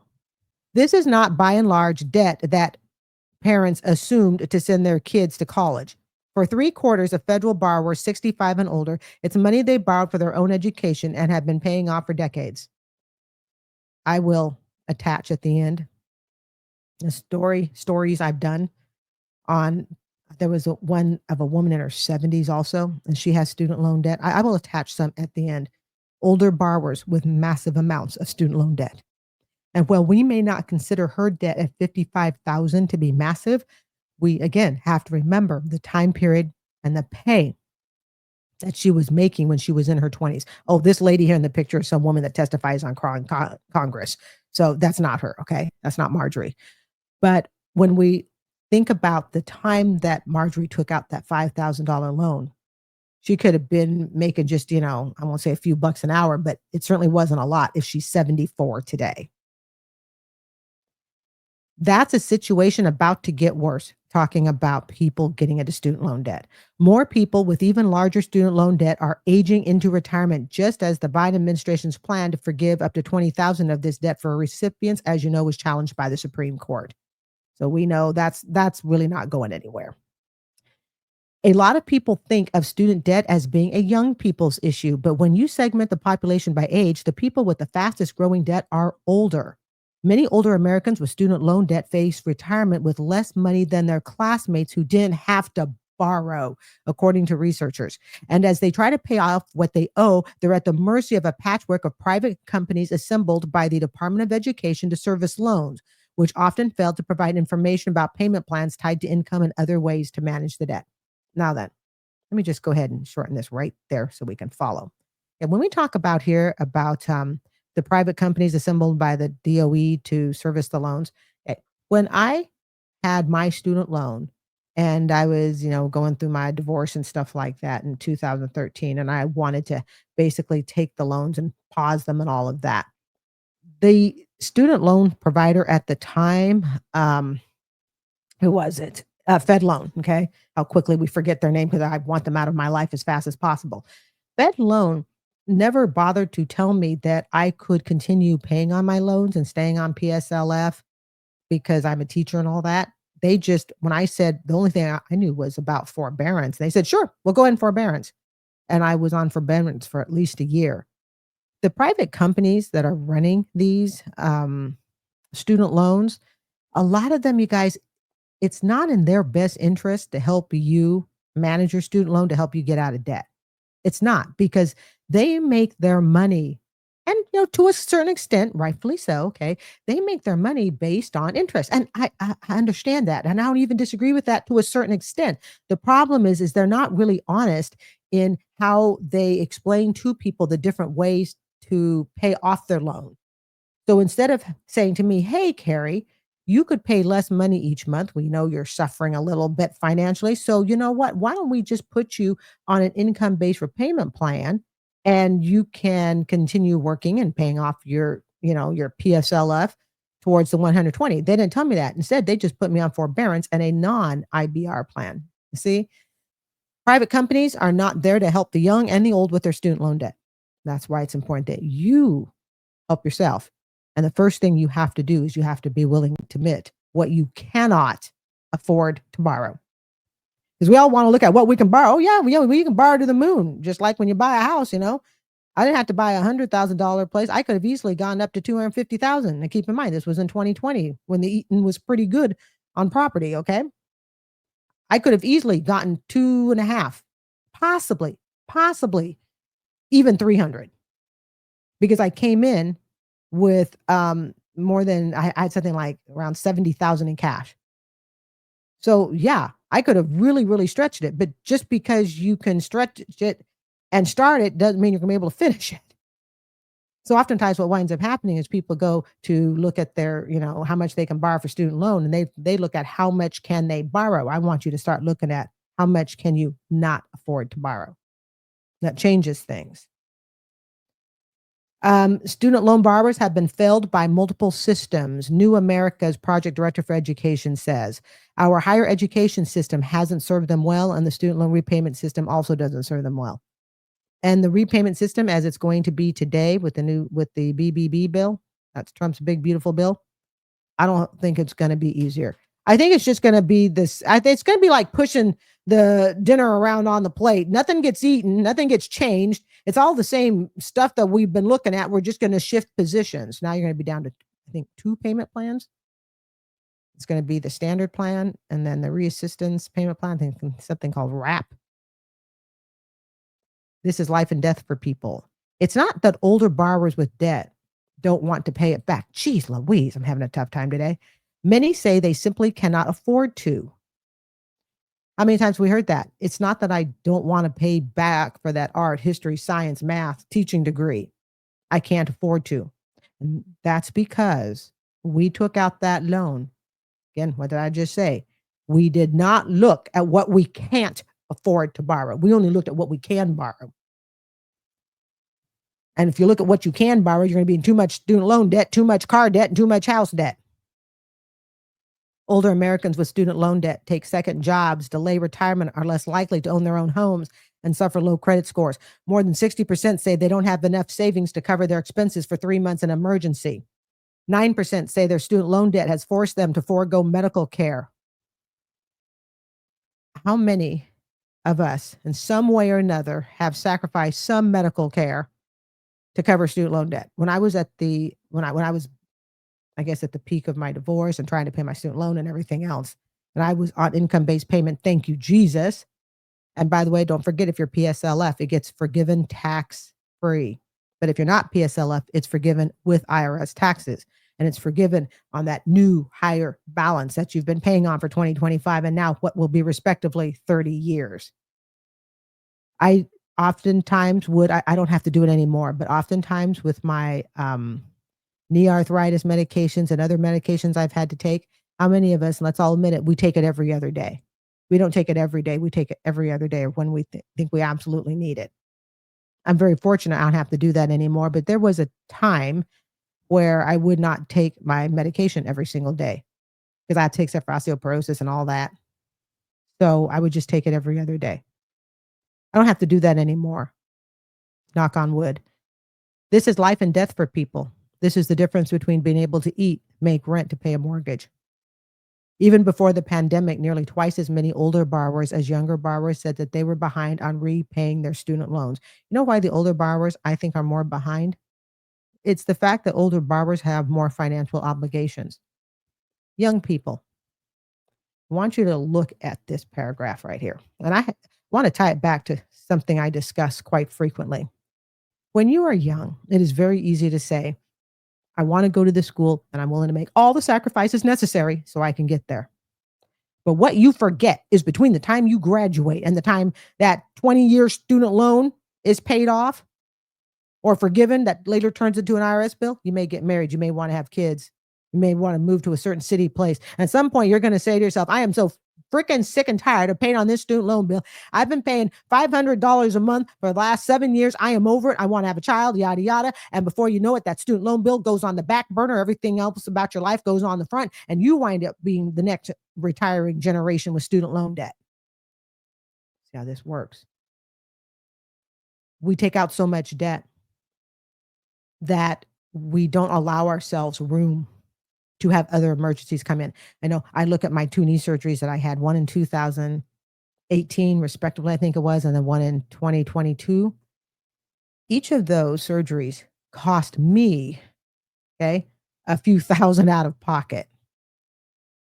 I imagine to myself, and I remember thinking this even when I had the surgeries, how fortunate I was that I live so far beneath my means that I am able to comfortably pay for the things that I need for my knees. Okay. I had to pay for 2 braces. They're $700 on each leg. Okay. I don't wear them all the time, but when I need to. And how much of a struggle that would have been if you had backed me up 15, 20 years ago. Oh, heck, you put me in my 30s and tell me I had all these medical things I needed to buy, I would have been flat broke. They would have been going on credit card after credit card.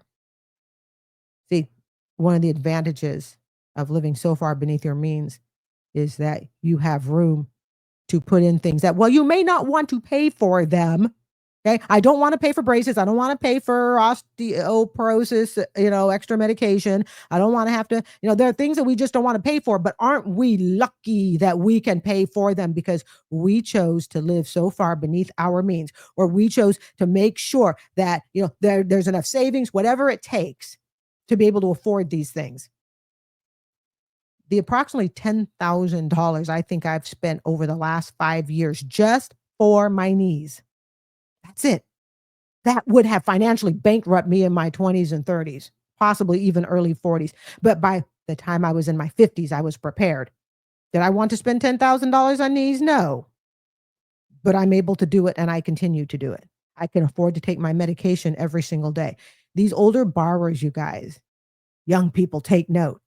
They're struggling more because they simply have more responsibilities. They may even be taking care, depending upon their age. Okay, if they're like Gen X, my age, I think they sometimes, the sandwich generation, they may even be taking care of their older parents. There comes a point when you're simply going to get tired of taking care of your student loans and you're going to want something else. Marjorie, in this article, took out $5,000 in her 20s, but life started happening, and pretty soon that $5,000 just goes to the back burner. Now, if I'm 58, 68, 19, 1, 2, okay, so she's about 16 years older than me, okay? So we're not so far off that I can't relate to, her time period to some extent, even though I'm a different generation, all right? But if I did think about it, do I think it would be possible to pay off $5,000 in student loans? Yeah, overall, I do think it's possible. Even back then. Not saying it would have been fun, but I do think it would have been possible. But we can't blame her for money mismanagement any more than we can blame us today, any more than I can blame myself for money mismanagement until I corrected the error of my ways. But this is why older borrowers are struggling so much. And she's right. Is it going to be to eat, to make rent, or to pay a mortgage? Pick a bill. Pick which one you want to sacrifice. Scrolling on. Okay, she's 74. This can lead to the most dire consequences for older borrowers, that being having to pick, rent, food, medicine, okay?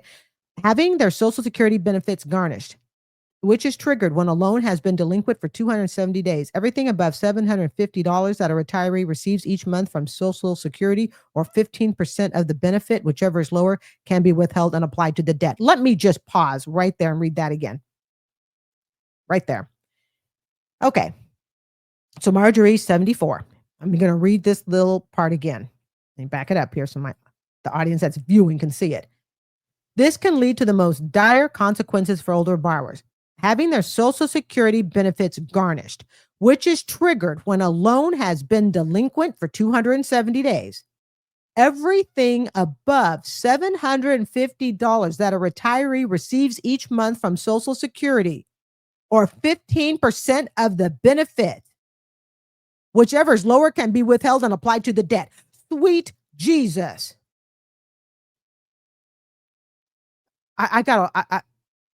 Wow. Maybe I have been reading it wrong. I always thought, I read these articles for the first time with you guys. I always thought it was all of my Social Security and 15%. That's what they would take out, 15% of my Social Security. It's everything above $750 that a retiree receives each month. And they underline everything above that, or it's 15% of the benefit, whichever is lower. And that's because some people may not even receive. Okay, I understanding now. That's because some people may not even receive $750 in Social Security. So whichever is lower. So if you don't even get $750 in Social Security, then they'll take 15% because that would be lower. I think I'm reading that's right. Can be withheld and applied to the debt. I'd have been screwed. I'd have been royally, royally screwed. This means Uncle Sam is leaving you at retirement $750 to live on. I do believe I'm reading that right. Somebody, Jamie, anybody. Okay, Jamie's my gal pal. All right. Tell me if I'm reading this correctly. I think I am because I'm looking at it here on the page. I'm blown away because I didn't think it says everything above 750. That means they can take they can take basically your entire check. It says or 15% of the benefit, whichever is lower. So is it everything above 750 or 15% of the benefit? Oh my God. Okay, somebody help me with that. I'm just in shock. All right, some 114,000 Americans have had their Social Security garnished because they couldn't make their student loan repayment. You gonna let that be you? How many people said, "Oh, I really got to go to this school. This is the place I want to go. I really want this degree," even though they know they can't make the student loan payment. The student loan company is not your friend. Always remember that. They are not there to help you or the Parent Plus borrowers. Okay, they're not there to help you either. This drives many older borrowers into poverty. Okay. Anybody, I need you to tell me if I am understanding that section correctly. Because if I am understanding, I'm still stuck on it. I know. Okay.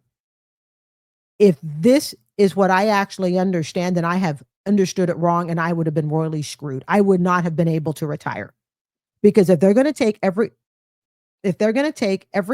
above $750, sorry, I accidentally switched screens. If they're going to take everything above $750, I would have been royally screwed. So somebody tell me if I am reading this correctly. All right. Absent the student debt, they might have had a decent income. They didn't do anything wrong, but they shouldn't have had this debt.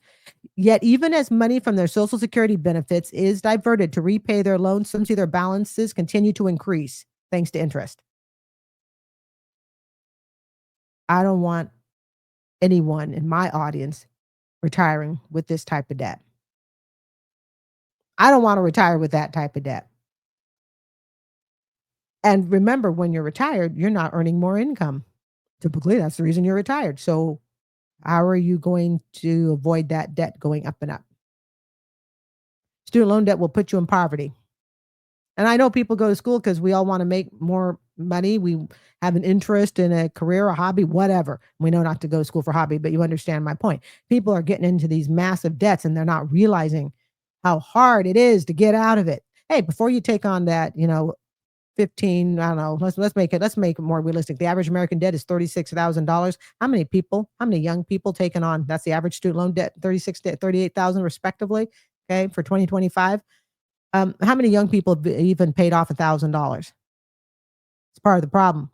We don't have young people don't have a concept of what it takes to pay off that debt. And I was stupid. I got mine in my 30s, my two masters. I certainly had a concept of what it was to pay off $1,000. I didn't have a concept of how the student loan payments were set up so you could never pay it off if you made the payment arrangements as they are set and guided by the student loan company. I never knew that if I made, if I got onto an income-based repayment plan and I made the payments on that IBR plan, that my debt would never be paid off. I know that now. Scrolling. It isn't only older Americans with lower incomes who are weighed down by student loan debt, says Carolina Rodriguez. Her clients range from people living in homeless shelters to judges. Wow. You ever thought that a judge could have so much student loan debt? Well, yeah, but law school? Wouldn't it be interesting? Not that I would want it, but we all walk around and you can see everybody's student loan bill, above their head or something. I think we'd be shocked. I think we'd be shocked at the people in careers that are severely in debt, even though they're in very good, prestigious careers. We are at another level of crisis, she says. Take Charles Earl. He spent 8 years in the 1990s getting a doctoral degree. Oh, here we go with a doctoral degree. Getting a doctoral degree in computer science at the University of Chicago, from which he graduated with $70,000 of student loan debt. Now at age 61, he owes $136,000 and his son is starting college. I sure hope he's not taking out a Parent Plus loan. I guess we'll make it work somehow. I don't really know how, said Earl, who lives in Decatur, Georgia, and works as a software developer. We want to make sure he doesn't have to go through this. I've learned that lesson. Well, I sure hope he's not taking out a Parent Plus loan. So he went and got a doctoral degree in computer science. And he's 61, so he's only a few years older than I am. And $136,000 in debt. So how many times have I said, I don't think a doctoral degree today pays off? I think on my parents' day it did. My dad's 85. I think in the olden days, the doctoral degree paid off, but not today. I wouldn't waste my money on a doctoral degree today unless I was already in a job and they were going to pay for it. Then fine, I'll go ahead and get a doctoral degree. I'm already established. I'm in a position and the company wants to pay for it. A doctoral degree today, I know I've known people with doctoral degrees that are $200,000 in debt to be a public servant for a doctoral degree. The doctorate degree today is not what it used to be. And I've said before, I think it was really watered down when we started doing all this online schooling stuff. And schools became for profit. I think that watered down the doctoral degree a lot. I guess we'll make it work somehow. I don't really know how. Oh, I read that paragraph already. Thanks in large part to his student loan debt, Earl has no immediate plans to retire. He said, it's most likely that I'm going to be working for the next 10 years and praying that my health holds out. Pray that your knees hold out, your back holds out. You're 61, so he retires at next 10 years. I'm going to be honest. I'm going to say it's most likely he's not going to be retiring in the next 10 years. And why do I say that? Because if you couldn't pay off the student loan debt in your working years, okay, trying to retire with student loan debt is going to be even harder. Now, he wants to retire, I'm assuming, free of student loan debt, but I'm still going to say statistically, I don't think he will. Because he's in his peak yearning too, okay? He's in his peak earning years, and he wasn't able to pay it off, and he's holding on to $136,000. So I'm going to say statistically, he won't pay it off in 10 years. Guys, any of us that are in our 60s with student loan debt, dang, if we could have paid it off by now, we would have. This is why I hold, unless there's some dramatic change in income, I hold very little hope.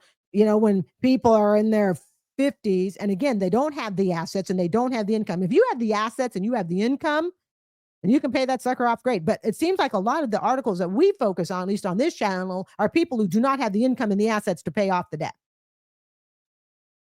You're working till you're 71 years old. More Americans appear to be headed for this same fate. The proportion who have student loan debt continues to increase, with more borrowers ages 35 to 61 holding debt than those who are 62 and older. Are you headed for that fate? Have you really done the math? Or are you too scared? And I respect it. I respect it if you are. I've been there, too scared. But I have to be honest, I've never been so scared that I wouldn't face the debt, clearly. Because if you're going to go for something like PSLF, you know how on top of the news you have to be? You got to be on top of the news. By the way, don't forget to subscribe, because I do keep you up on student loan debt here. Okay. And I think it was Mr. D who even said, I was the first channel that he saw that talked about the big, beautiful bill, as far as some of the details about it in passing. So I really do try to be as on top of this as possible. Okay. So please do consider subscribing to this channel for that. All right. And of course, evictions and all other things yummy and tasty. Okay. So don't be headed into that debt, 35 to 61. These are numbers we would have never heard in my 20s and 30s growing up. We would have never heard of this. Student loan debt didn't even make news in my 20s. Now, some people say, well, that's just because, Carrie, you didn't have student loans. True. But even amongst all my friends, everybody pretty much paid for college up front. Or if there was a loan, it was really not that significant. This is becoming a bigger problem, says Cyan Liu, a research economist. Biden's loan forgiveness plan would have erased the student debt, but we know it did not. And we all knew it wasn't going to work. Even I knew it wasn't going to work. Okay. People are already coming to us and saying we can't pay it. There's a problem when someone graduates from college and they're really surprised about their student loan bill. And then they're even more surprised about how much the student loan bill is going to cost. That's because, and I'm guilty of it too, okay, because we didn't do the homework. before we took out the loan. Remember, when you buy a house, the realtor is going to give you a big budget that you can have, much bigger than what you can actually afford. Same thing with student loan debt. They're going to tell you, oh, you can borrow $40,000 a year to attend this school if you'd like for 4 years, but your budget will only take $10,000. It's off to community college, and there's nothing wrong with that. About 1 in 5 borrowers will struggle to make their payments. A survey of consumers put the number even higher. Well, nearly 4 in 10 said they'll need to cut other expenses to afford their payments. I'm afraid that among the highest potential for delinquency and default is going to be this group, and that's the group of older borrowers. Yeah. Older borrowers, too much to afford. And also, if you're an older borrower and you don't own your property, you're stuck at the mercy of rent. Now, I know people say, yeah, but you got taxes and all that. I'll be totally honest. At 58 years old, I've never known a single soul to lose their property because they couldn't afford the taxes. But I know people who have had foreclosures. Okay. But I've never known people who, oh my God, the taxes were so high that I couldn't afford it. Even HOA fees. I haven't known anyone who's lost their place because of an HOA fee. Of course, I live very modestly, so that might be a difference. I don't live on a high rise that's 15 floors up on the beach. I'd like to, but I couldn't afford the HOA. Okay, it feels very helpless. There are some ways to escape this, that being the student loan debt and retiring broke and impoverished, depending on the type of the original loan. Borrowers with federal family education or Perkin loans can consolidate them into direct loans. Now, I'm not going to read that part because, with the big, beautiful bill, and this was printed in 2023. So I'm just going to skip that. Of course, this will be linked in the description box for those who would like to watch it. Okay. Mary Donahue, a social worker in private practice in Richmond, Virginia, who has converted her loans into income contingent repayment and will have them forgiven in 2037. She'll be nearly 76 by then, however, and will have paid $159,000 on her loans. The principal was $109,000.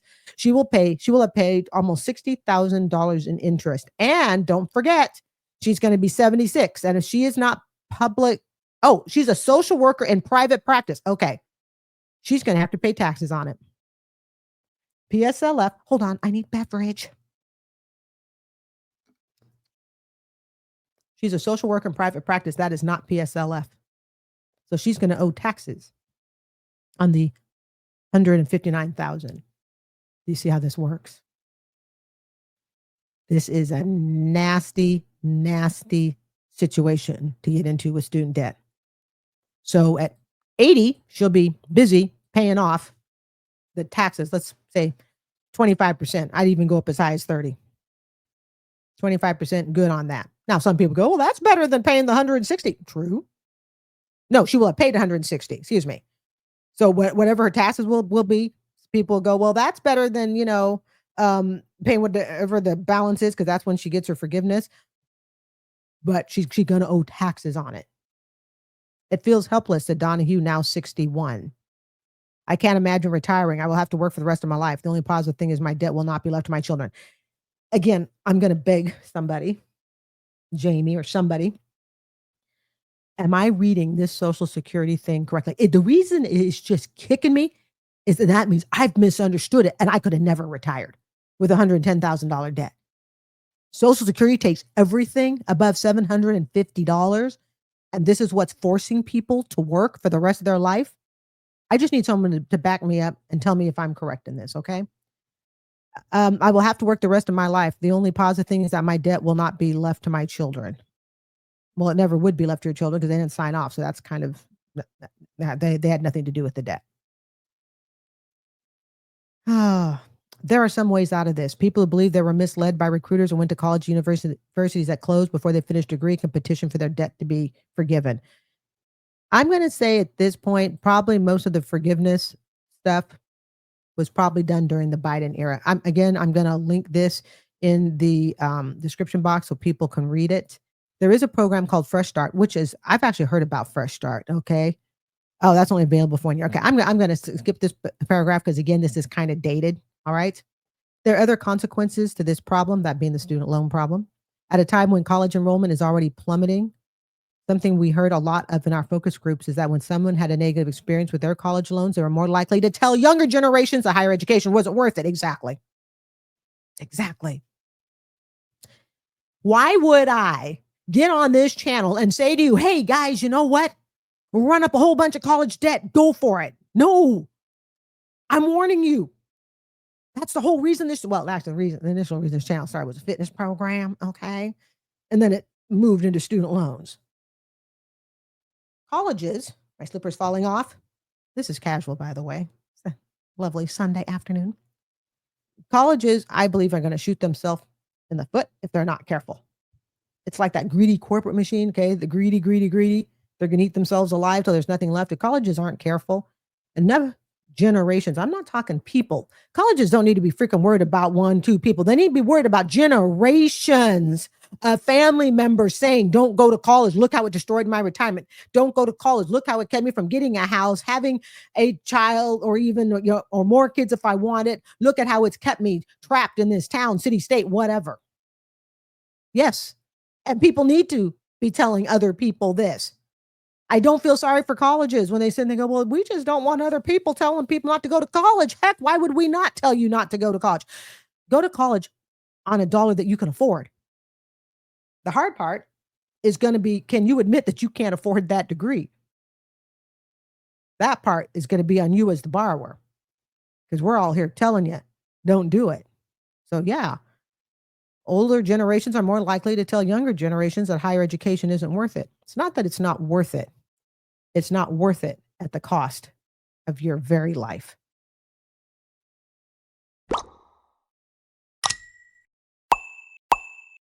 This article is by Newsweek. It is titled, Landlord's Reason for Evicting Family with Terminally Ill Child Dragged. It was published on January 17th, 2023. The author is Lucy Noter Antonio. She's a senior life and trends reporter. A link to this article will be attached in the description box. Thanks for being here with me this Monday evening.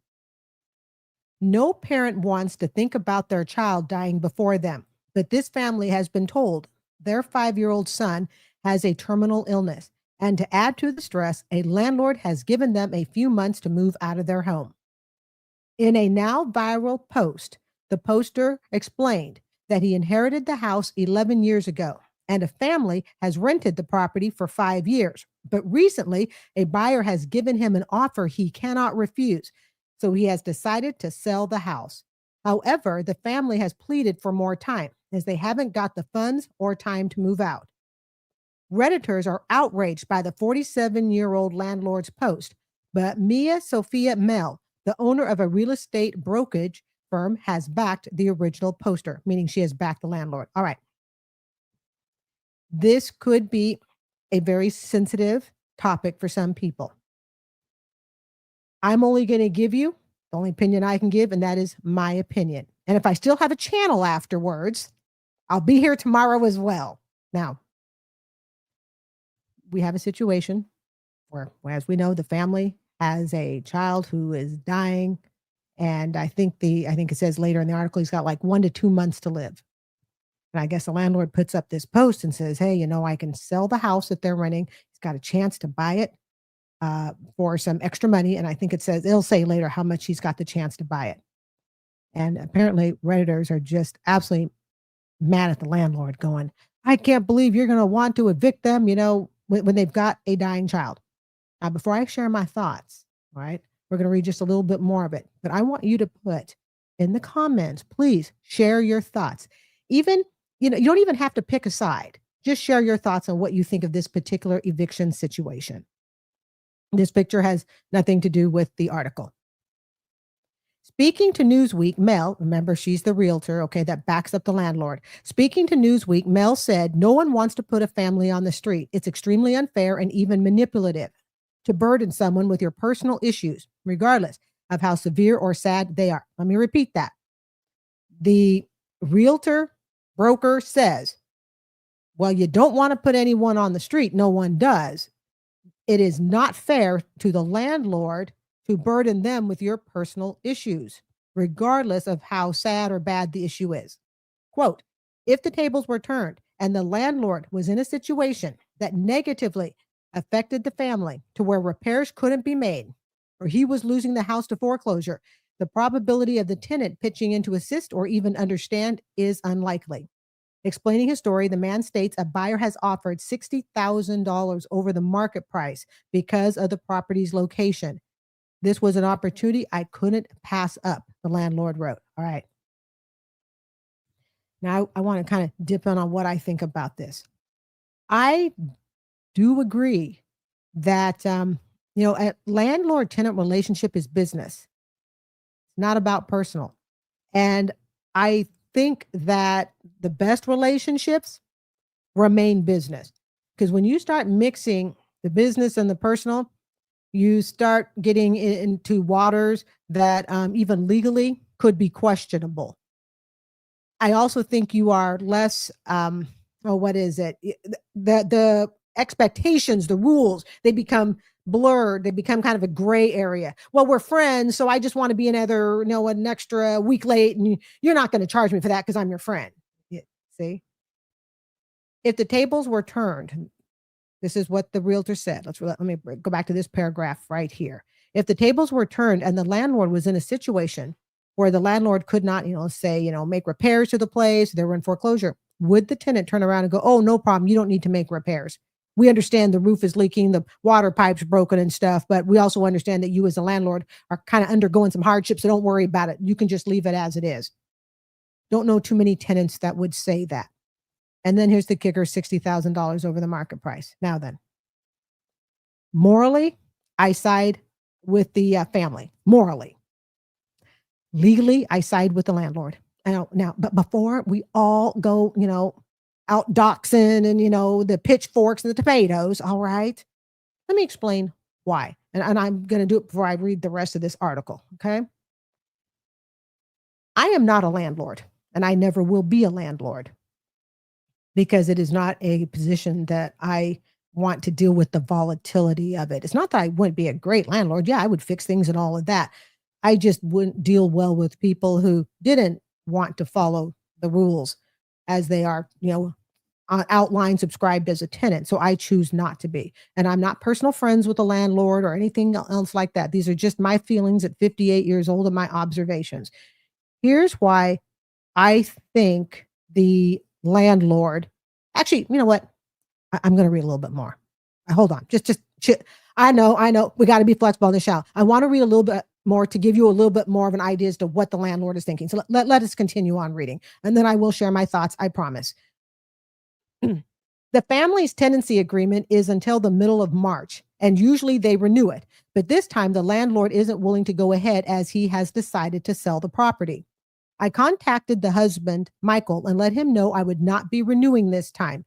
To say he was upset was an understatement. It turns out he and his wife are currently in hospice with their son, who has a terminal heart condition.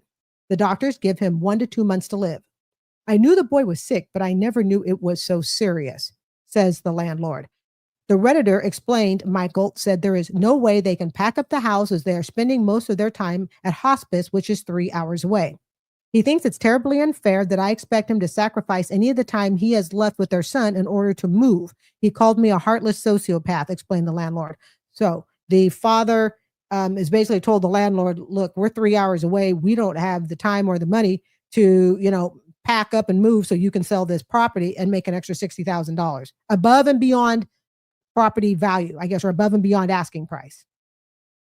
Again, photos are not related to this story.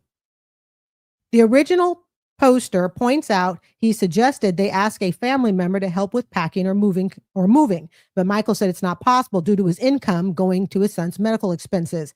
The landlord expressed his remorse, but said he isn't The landlord expressed his remorse, but said it isn't his responsibility to take care of the tenants.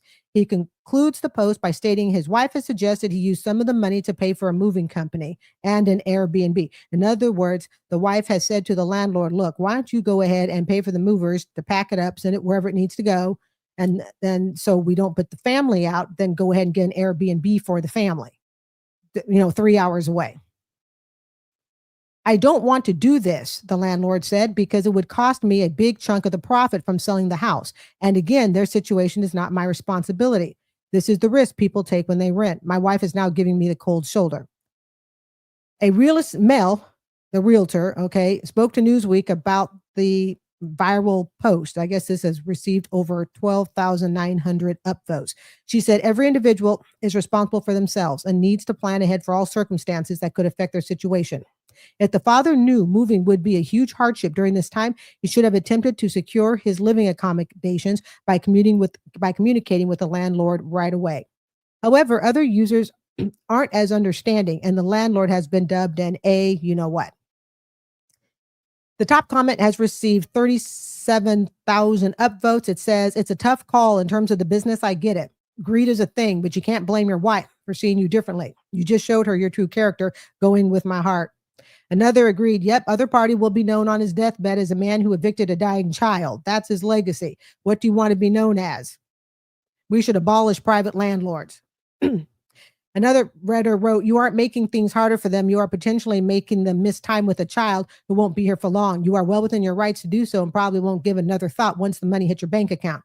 It sounds like your wife is a different kind of person and good for her. Also, people aren't taking a risk by renting. They probably just haven't inherited homes from their rich daddies, another person said. All right, that's another article. We need to go back. So I want to give you my commentary throughout this article. This is one of those I really needed to read to you the whole article. I decided first so you would kind of understand where I'm coming from. Here's the situation I have with this and why I would ultimately back up the landlord.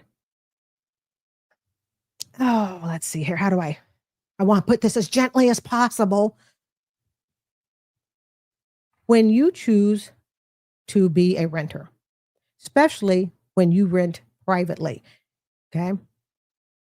One of the risks that you take, that you assume as a renter, renting privately. In other words, you're not with a big corporation where this is the apartments and they're not going anywhere and you can pretty much stay there as long as you wish. But instead, you're a private rental. One of the risks of a private rental is at any time after that lease or month to month, whatever the contract is, once it's done, there is a way more likely opportunity or chance that you are going to be denied a renewal when you rent privately versus when you go with a large corporation. Because a private landlord can say to you, hey, mom wants to move back home, dad's moving, my sister's moving in. Hey, I just want to sell the house. In other words, it's much more volatile when you are renting privately. And that's something that people who choose to rent privately because they think, oh, it'll be less expensive, which at times, I think oftentimes it can be, but it comes with a risk. And that risk is the place that you're living in belongs to this specific person, not a corporation that's going to leave you alone as long as you paid the rent. It actually belongs to a specific person, and that person can choose at any time after the agreed upon tenancy is completed, whether it's month to month or year to year, whatever.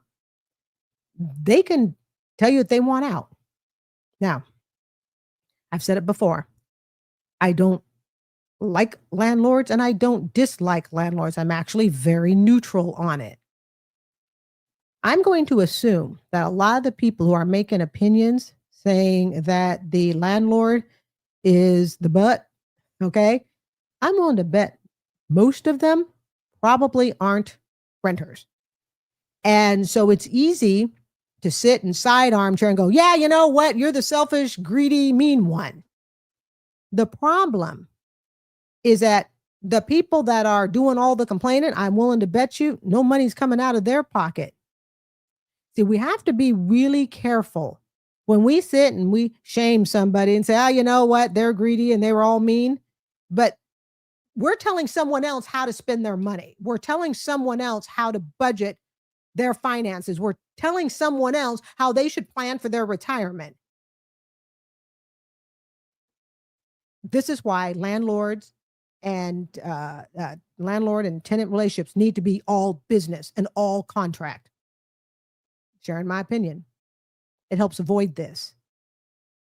Okay. We want, not helps avoid, but we want to keep the emotions out of it. Had the tenants said to the landlord and really kept them informed about what was happening. This is a big reason as to why I side with the landlord. Okay. Had the tenant actually really kept informed about how sick this child is and their financial situation, perhaps they would have given the landlord a chance to say something like, oh my goodness, what can I do to help you? But they never gave the landlord, from what I understand in the article, they never gave the landlord that choice. Perhaps it was assumed. I don't know. But remember, you don't own the place, you rent it. It belongs to someone. They never gave the landlord a chance to say what he could do if he wanted to do it. It was just the assumption that you're going to do it.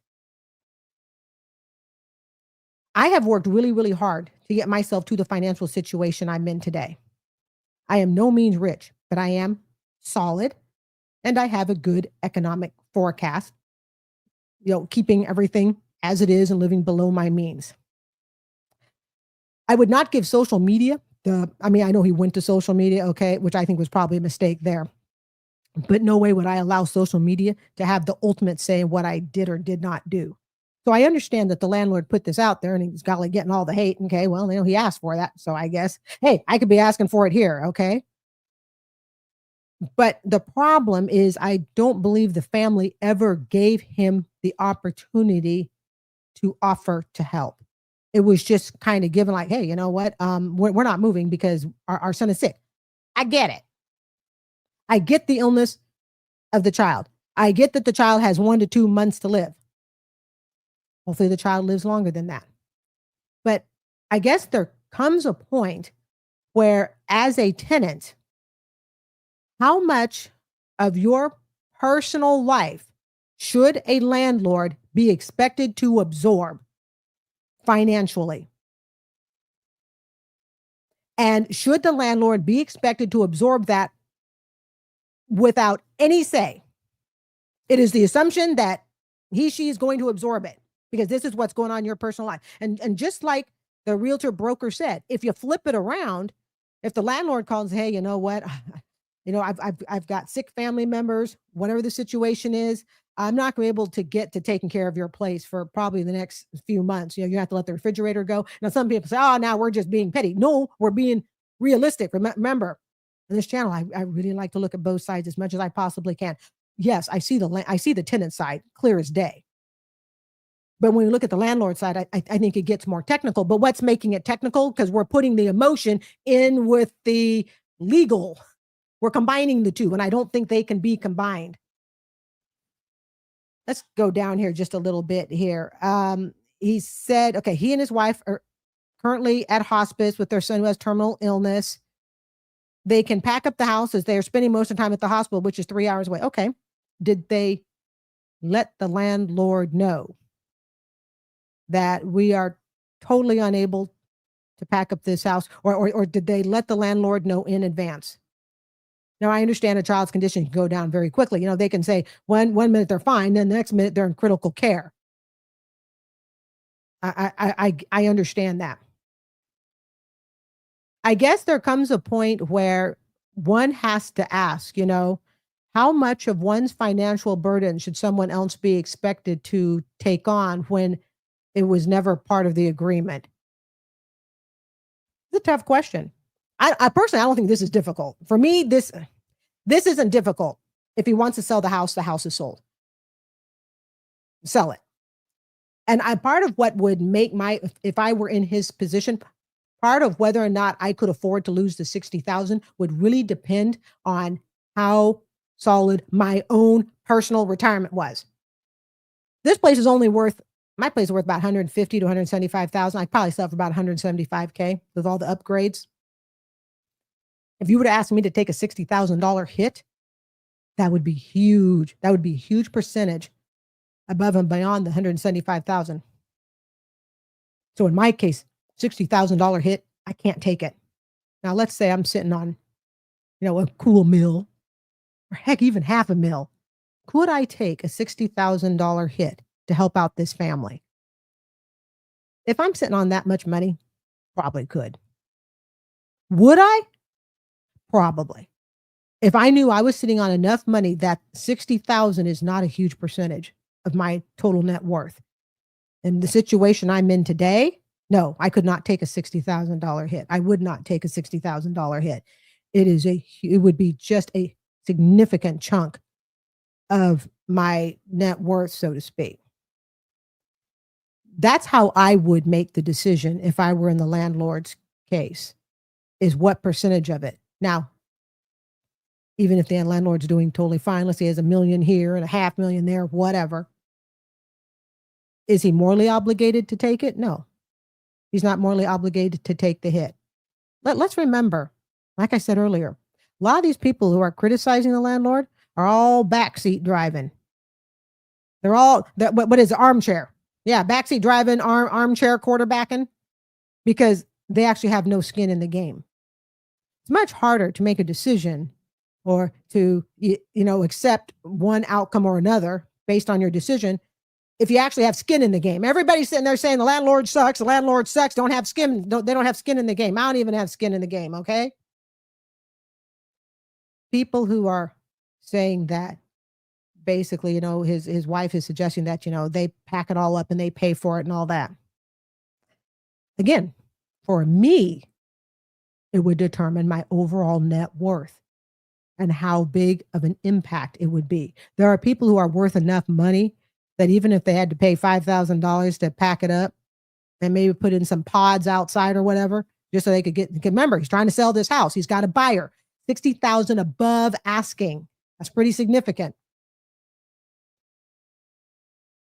Maybe they could, maybe I would be able to do that. Could I just take a cool 60 grand hit on my current income? Absolutely not. And I would not do it. One of the things that I have to do, and I said this in my video that I uploaded earlier today.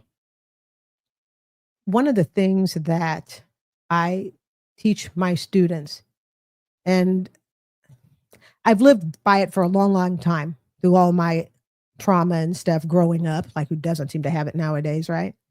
And that is you always have to remember, life keeps moving forward no matter what happens.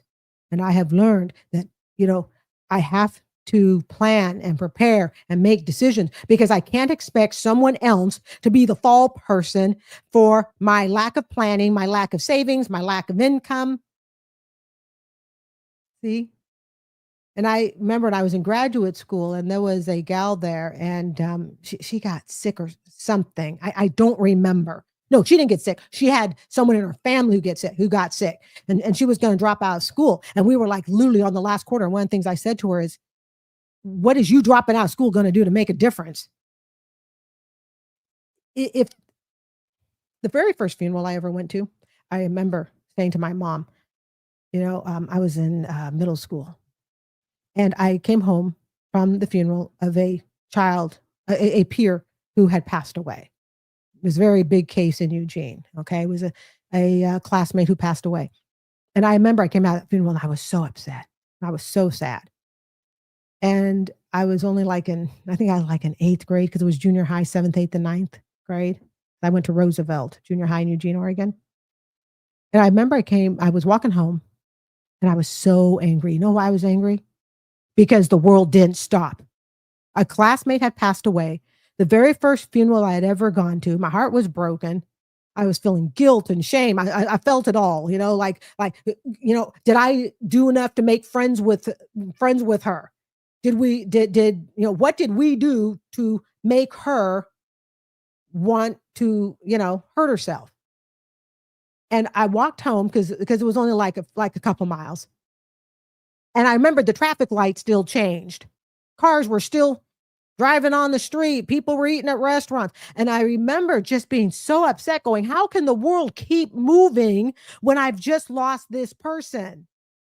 And it wasn't even someone I was personal and close friends with. We were acquaintances, but she was a classmate. And I went home and I said to my mom, I said to her, you know what? I said, the world just keeps moving. I literally said to her something like that. I said, everything just keeps going. I said, someone's passed away. Everything keeps going. And I remember she said, yes, it does. But you want to think that the world is going to stop. Everybody's going to stop because I hurt. Everybody's going to stop because I've lost someone. The world doesn't stop. These parents are going through what I can only imagine, or went through what I can only imagine, probably the worst thing anyone can go through. And I think that's the loss of a child. But unfortunately, something I learned attending a funeral at 8th grade, the world keeps going. Agreements and contracts still have to be fulfilled. The promises you've made, the overdrafts you make, the credit card interest rate you said you would pay, the student loan that, you are going to pay back, take out, whatever. All those agreements still stand. It doesn't change anything. I've learned the hard way. The loss of a loved one does not change anything. And I've lost 2 parents so far. Okay. An aunt, grandmother. By this age of 58, most people probably have lost someone. You're very lucky if you reach into your 50s, you haven't lost anyone. God bless you. But you realize the world keeps going. I hurt today because I lost someone doesn't change the contract that I made the next day. No matter how much I may want to say, hold, stop, I can't do this anymore. I'm not siding with the landlord because I wear a sign that says, I love landlords. Like I said, I don't love and I don't dislike. I look at being a landlord as a job. That's why I don't like or dislike. It's a job. Think of it kind of like this. If you are, whether you are self-employed or whether you work for someone, okay, you still have commitments that you have to make. You still have people you are obligated to do things for. Just because it's a landlord to tenant doesn't change the strength of that legal agreement. We want it to, just for a while. We want everyone to see what's going on in our life and to realize that we hurt. And I've been there. And we want the world to just stop, break all agreements just for a while. I want you as the landlord to take this huge loss. And $60K is no chump change. If we were talking crap. If we were talking 15 and under, I'd probably go, whatever, give it up, give it up. We have to understand people who are going to be shallow about it are going to look at just as the money. But remember, it's not their money that they're having to give up. They're telling someone else to give up the money. It's easy for me to sit here and side and go, well, you know what? The landlord needs to fork over that $60,000 by not selling the house, lose it.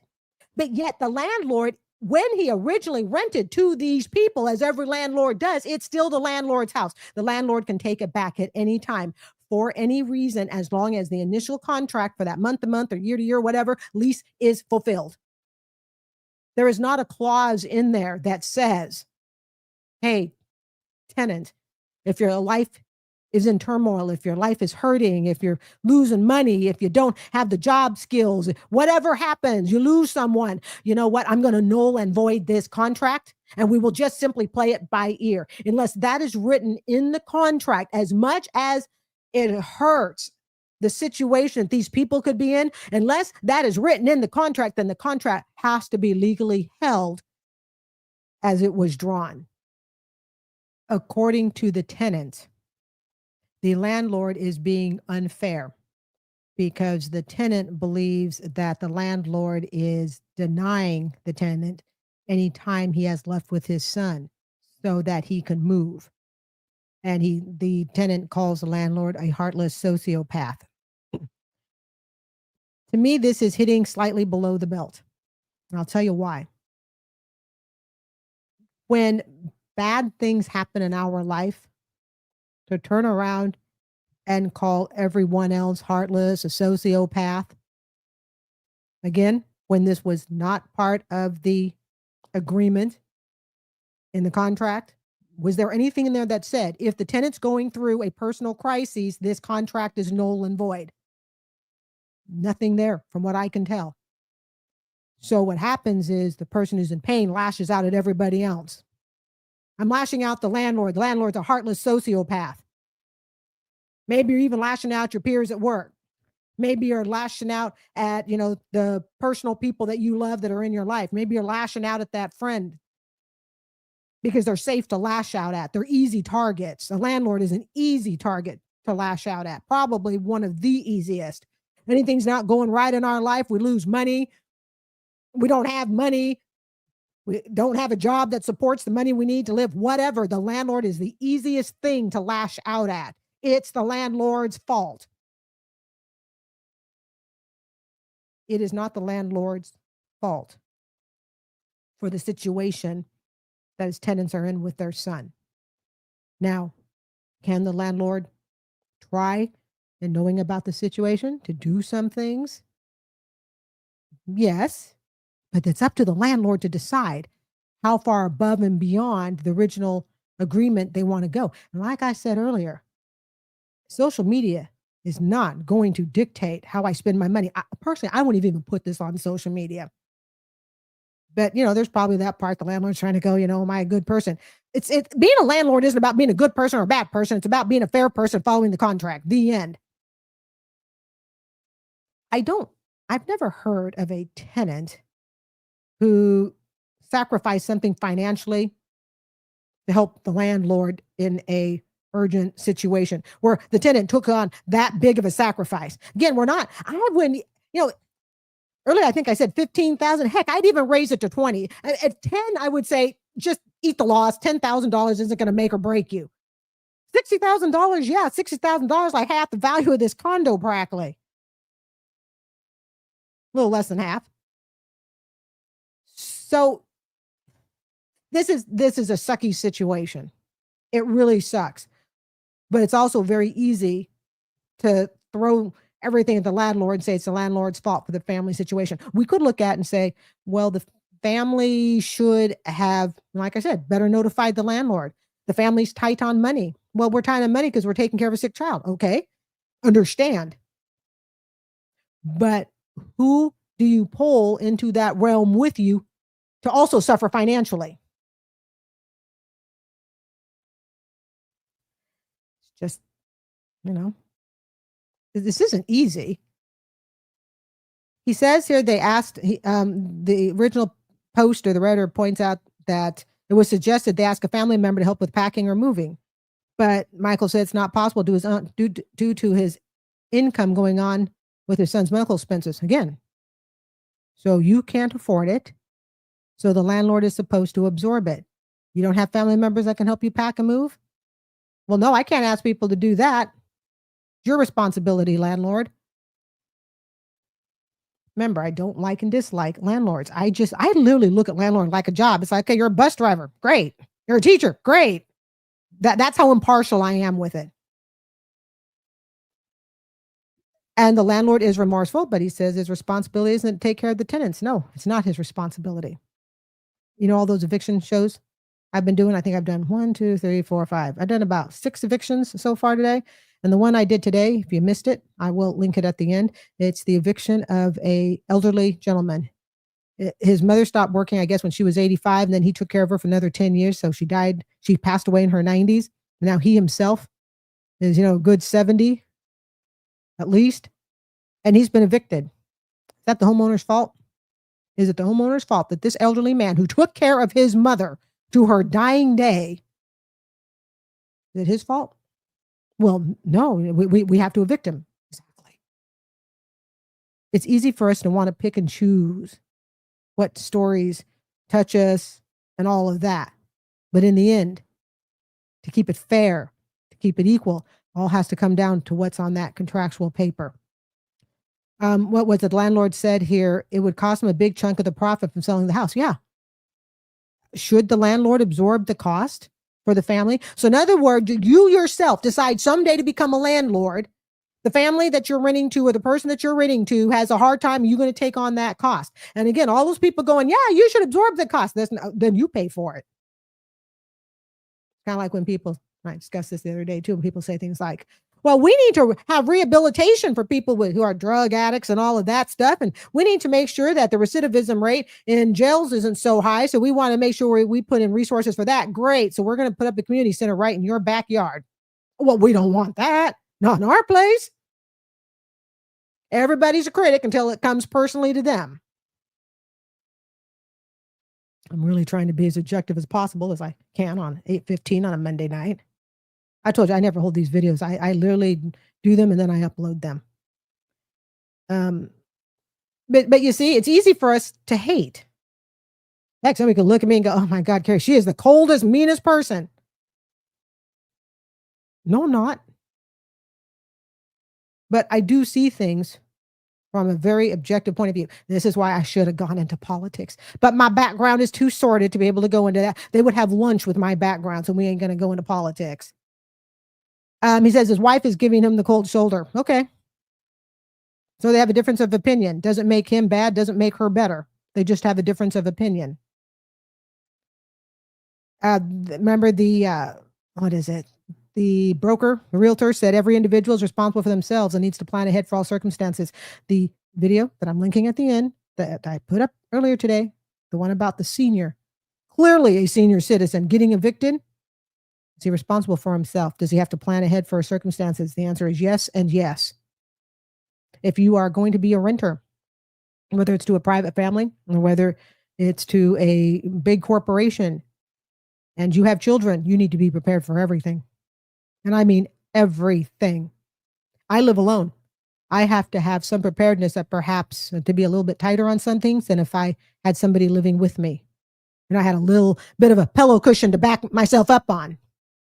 In other words, we have to look at our circumstances. We have to look at the risks involved and the decisions that we make, the lifestyle that we lead. And we have to set ourselves up to be responsible. Yes, things come as a surprise. Double knee surgery came as a surprise. I'm sure people with cancer, that came as a surprise.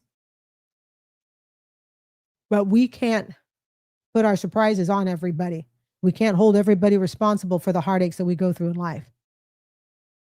Didn't say this was easy, you guys.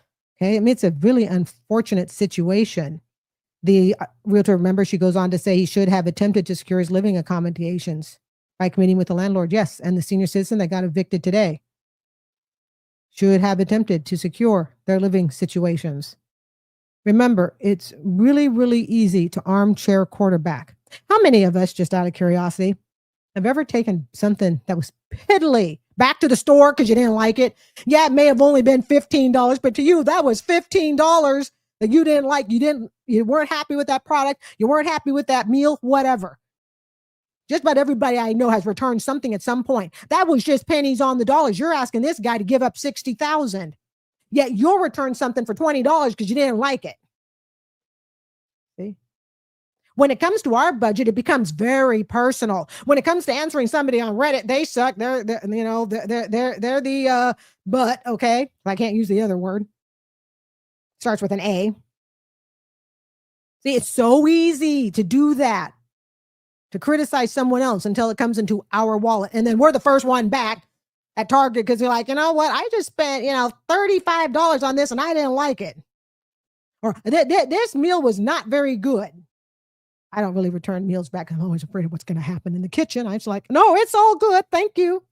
I just may not choose to go back to that restaurant again. It says down here, and I thought these were some cheap calls, or says here, greed is a thing, but you can't blame your wife for seeing you differently. And that person that said that landlord's greedy, are they giving up $60,000? In fact, I'll tell you this, all those people on Reddit that says, you know what? The landlord is so greedy. He's so wrong. Here's what I want you to do. I want you to get a GoFundMe started, get $60,000 and then give it to the landlord that way. Because you claim that you claim that the family is in such dire need. And I'm not saying that they're not. Clearly, they've got the life of a child at stake here. But you see, all those people who are going, oh my God, the landlord's so greedy. And you're so in support of the family. It's all about the family to you, right? It's all about the family. So then you start a GoFundMe, put $60,000 in it, give it to the landlord, case over. Oh, you're not going to do that? You're not going to give up you don't want the landlord to get $60,000? Well, then are you the greedy one? You see how we can twist this? Critical thinking skills, right? Critical thinking skills. If it's all about the family, and when we suffer with the family and their very ill child, which I think we all do, and you want the best for that family, and you claim that you're going to do everything in your power. You want the landlord to do everything in his power to take the loss. Then are you also willing to take the loss. You know what? This landlord is just so horrible and awful. You know, we're going to start a GoFundMe. We will come up with the $60,000 ourselves so the landlord can get it and the family will be just fine that way. You do it? Of course not. Kind of like when people, hold on, beverage. It's like when people write in and say how much they hate a YouTube creator. Oh, every YouTube creator gets it. And it's become complimentary on my channel because it means I've gotten bigger. And they go, I hate this and I hate that and I hate this. Yeah, they're not the ones who do any of the work on it. It's all for free for them. They're armchair quarterbacking. So easy to sit back and look at someone else and say, they suck. Really easy. But when you're asked to step up to the plate and do it, oh no, don't put the prison place, don't put the prison rehabilitation place in here. Don't put the juvenile offender rehabilitation place here, not in my backyard. I'll fight for it and I'll, hold up flags and go, yeah, make the world better, but just don't ask me to do it. Well, if all these Redditors are so for, the family, then put your money where your mouth is. Okay? You guys pay for the family to pack up their stuff. Heck, you don't even have to pay the $60,000. Pay for the family. Get a GoFundMe. Probably, unfortunately, too late now, but you get my point, okay? Or the next time this happens, Redditors, get together. Get a GoFundMe going. Raise the money so the family can have all their stuff packed up and sent to anywhere USA that they want it. Nobody will step up to do that, though, because, see, it's easier to sit side armchair, complain about why the landlord is so mean. That costs me nothing to complain. It's kind of like, when people complain about YouTube creators, it costs nothing to complain about a YouTube creator because you don't have to do anything other than just sit in armchair quarterback. See, this is why for me, I really don't complain too much about channels. I just keep flipping the channel and call it done. But, on my channel, I have open communication on my channel. Okay. It's all good. Let's see. Oh, here's another cheap shot. Yep. Other party, meaning the landlord, will be known on his deathbed as a man who evicted a dying child. Well, then I guess final notice with Othniel Penn, is he going to be on his deathbed for evicting older people? Is there a difference? When there's a painful situation and someone has to make a decision, when a court says, hey, Othniel, go and do this. Go evict them. Does that, you see? If I have to give a student an F because it was justified, am I supposed to go to my deathbed going, there's Carrie. Yep, she gave that student F. Don't she suck? You see? Fortunately, I get very few Fs. I'm very, very bendable. But, I'm trying to make a point here. It's easy to look at anybody who has to make a tough decision and say they suck. What does he want to be? What it says here is legacy. What do you want to be known as? And abolish private landlords. That's a stupid comment. It's irrelevant to the conversation. You see, the comments are cheap shots. Very cheap. Let's see. You aren't making things harder for them. You're potentially making them miss time with the child. Oh, so it's now the landlord's full responsibility as to whether or not the family gets to spend time with the child. Wow. I hope that's in the contract. I would not have realized as a landlord that I am responsible for your time management. Let's see. You won't give it another thought once the money hits your bank account. That's someone who can't make an argument. See, some of these comments that I'm seeing they're by people who can't actually make an argument. It sounds like your wife is a different kind of person. And good for her. Okay, because you agree with her? What about the people who agree with the landlord? Good for him, right? Tit for tat. And then it says here, and this one was a real cheap shot. People aren't taking a risk by renting. They probably just haven't inherited homes from their rich daddies. Oh, give me a break.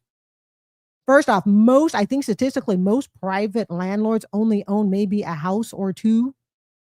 Most of them, I believe.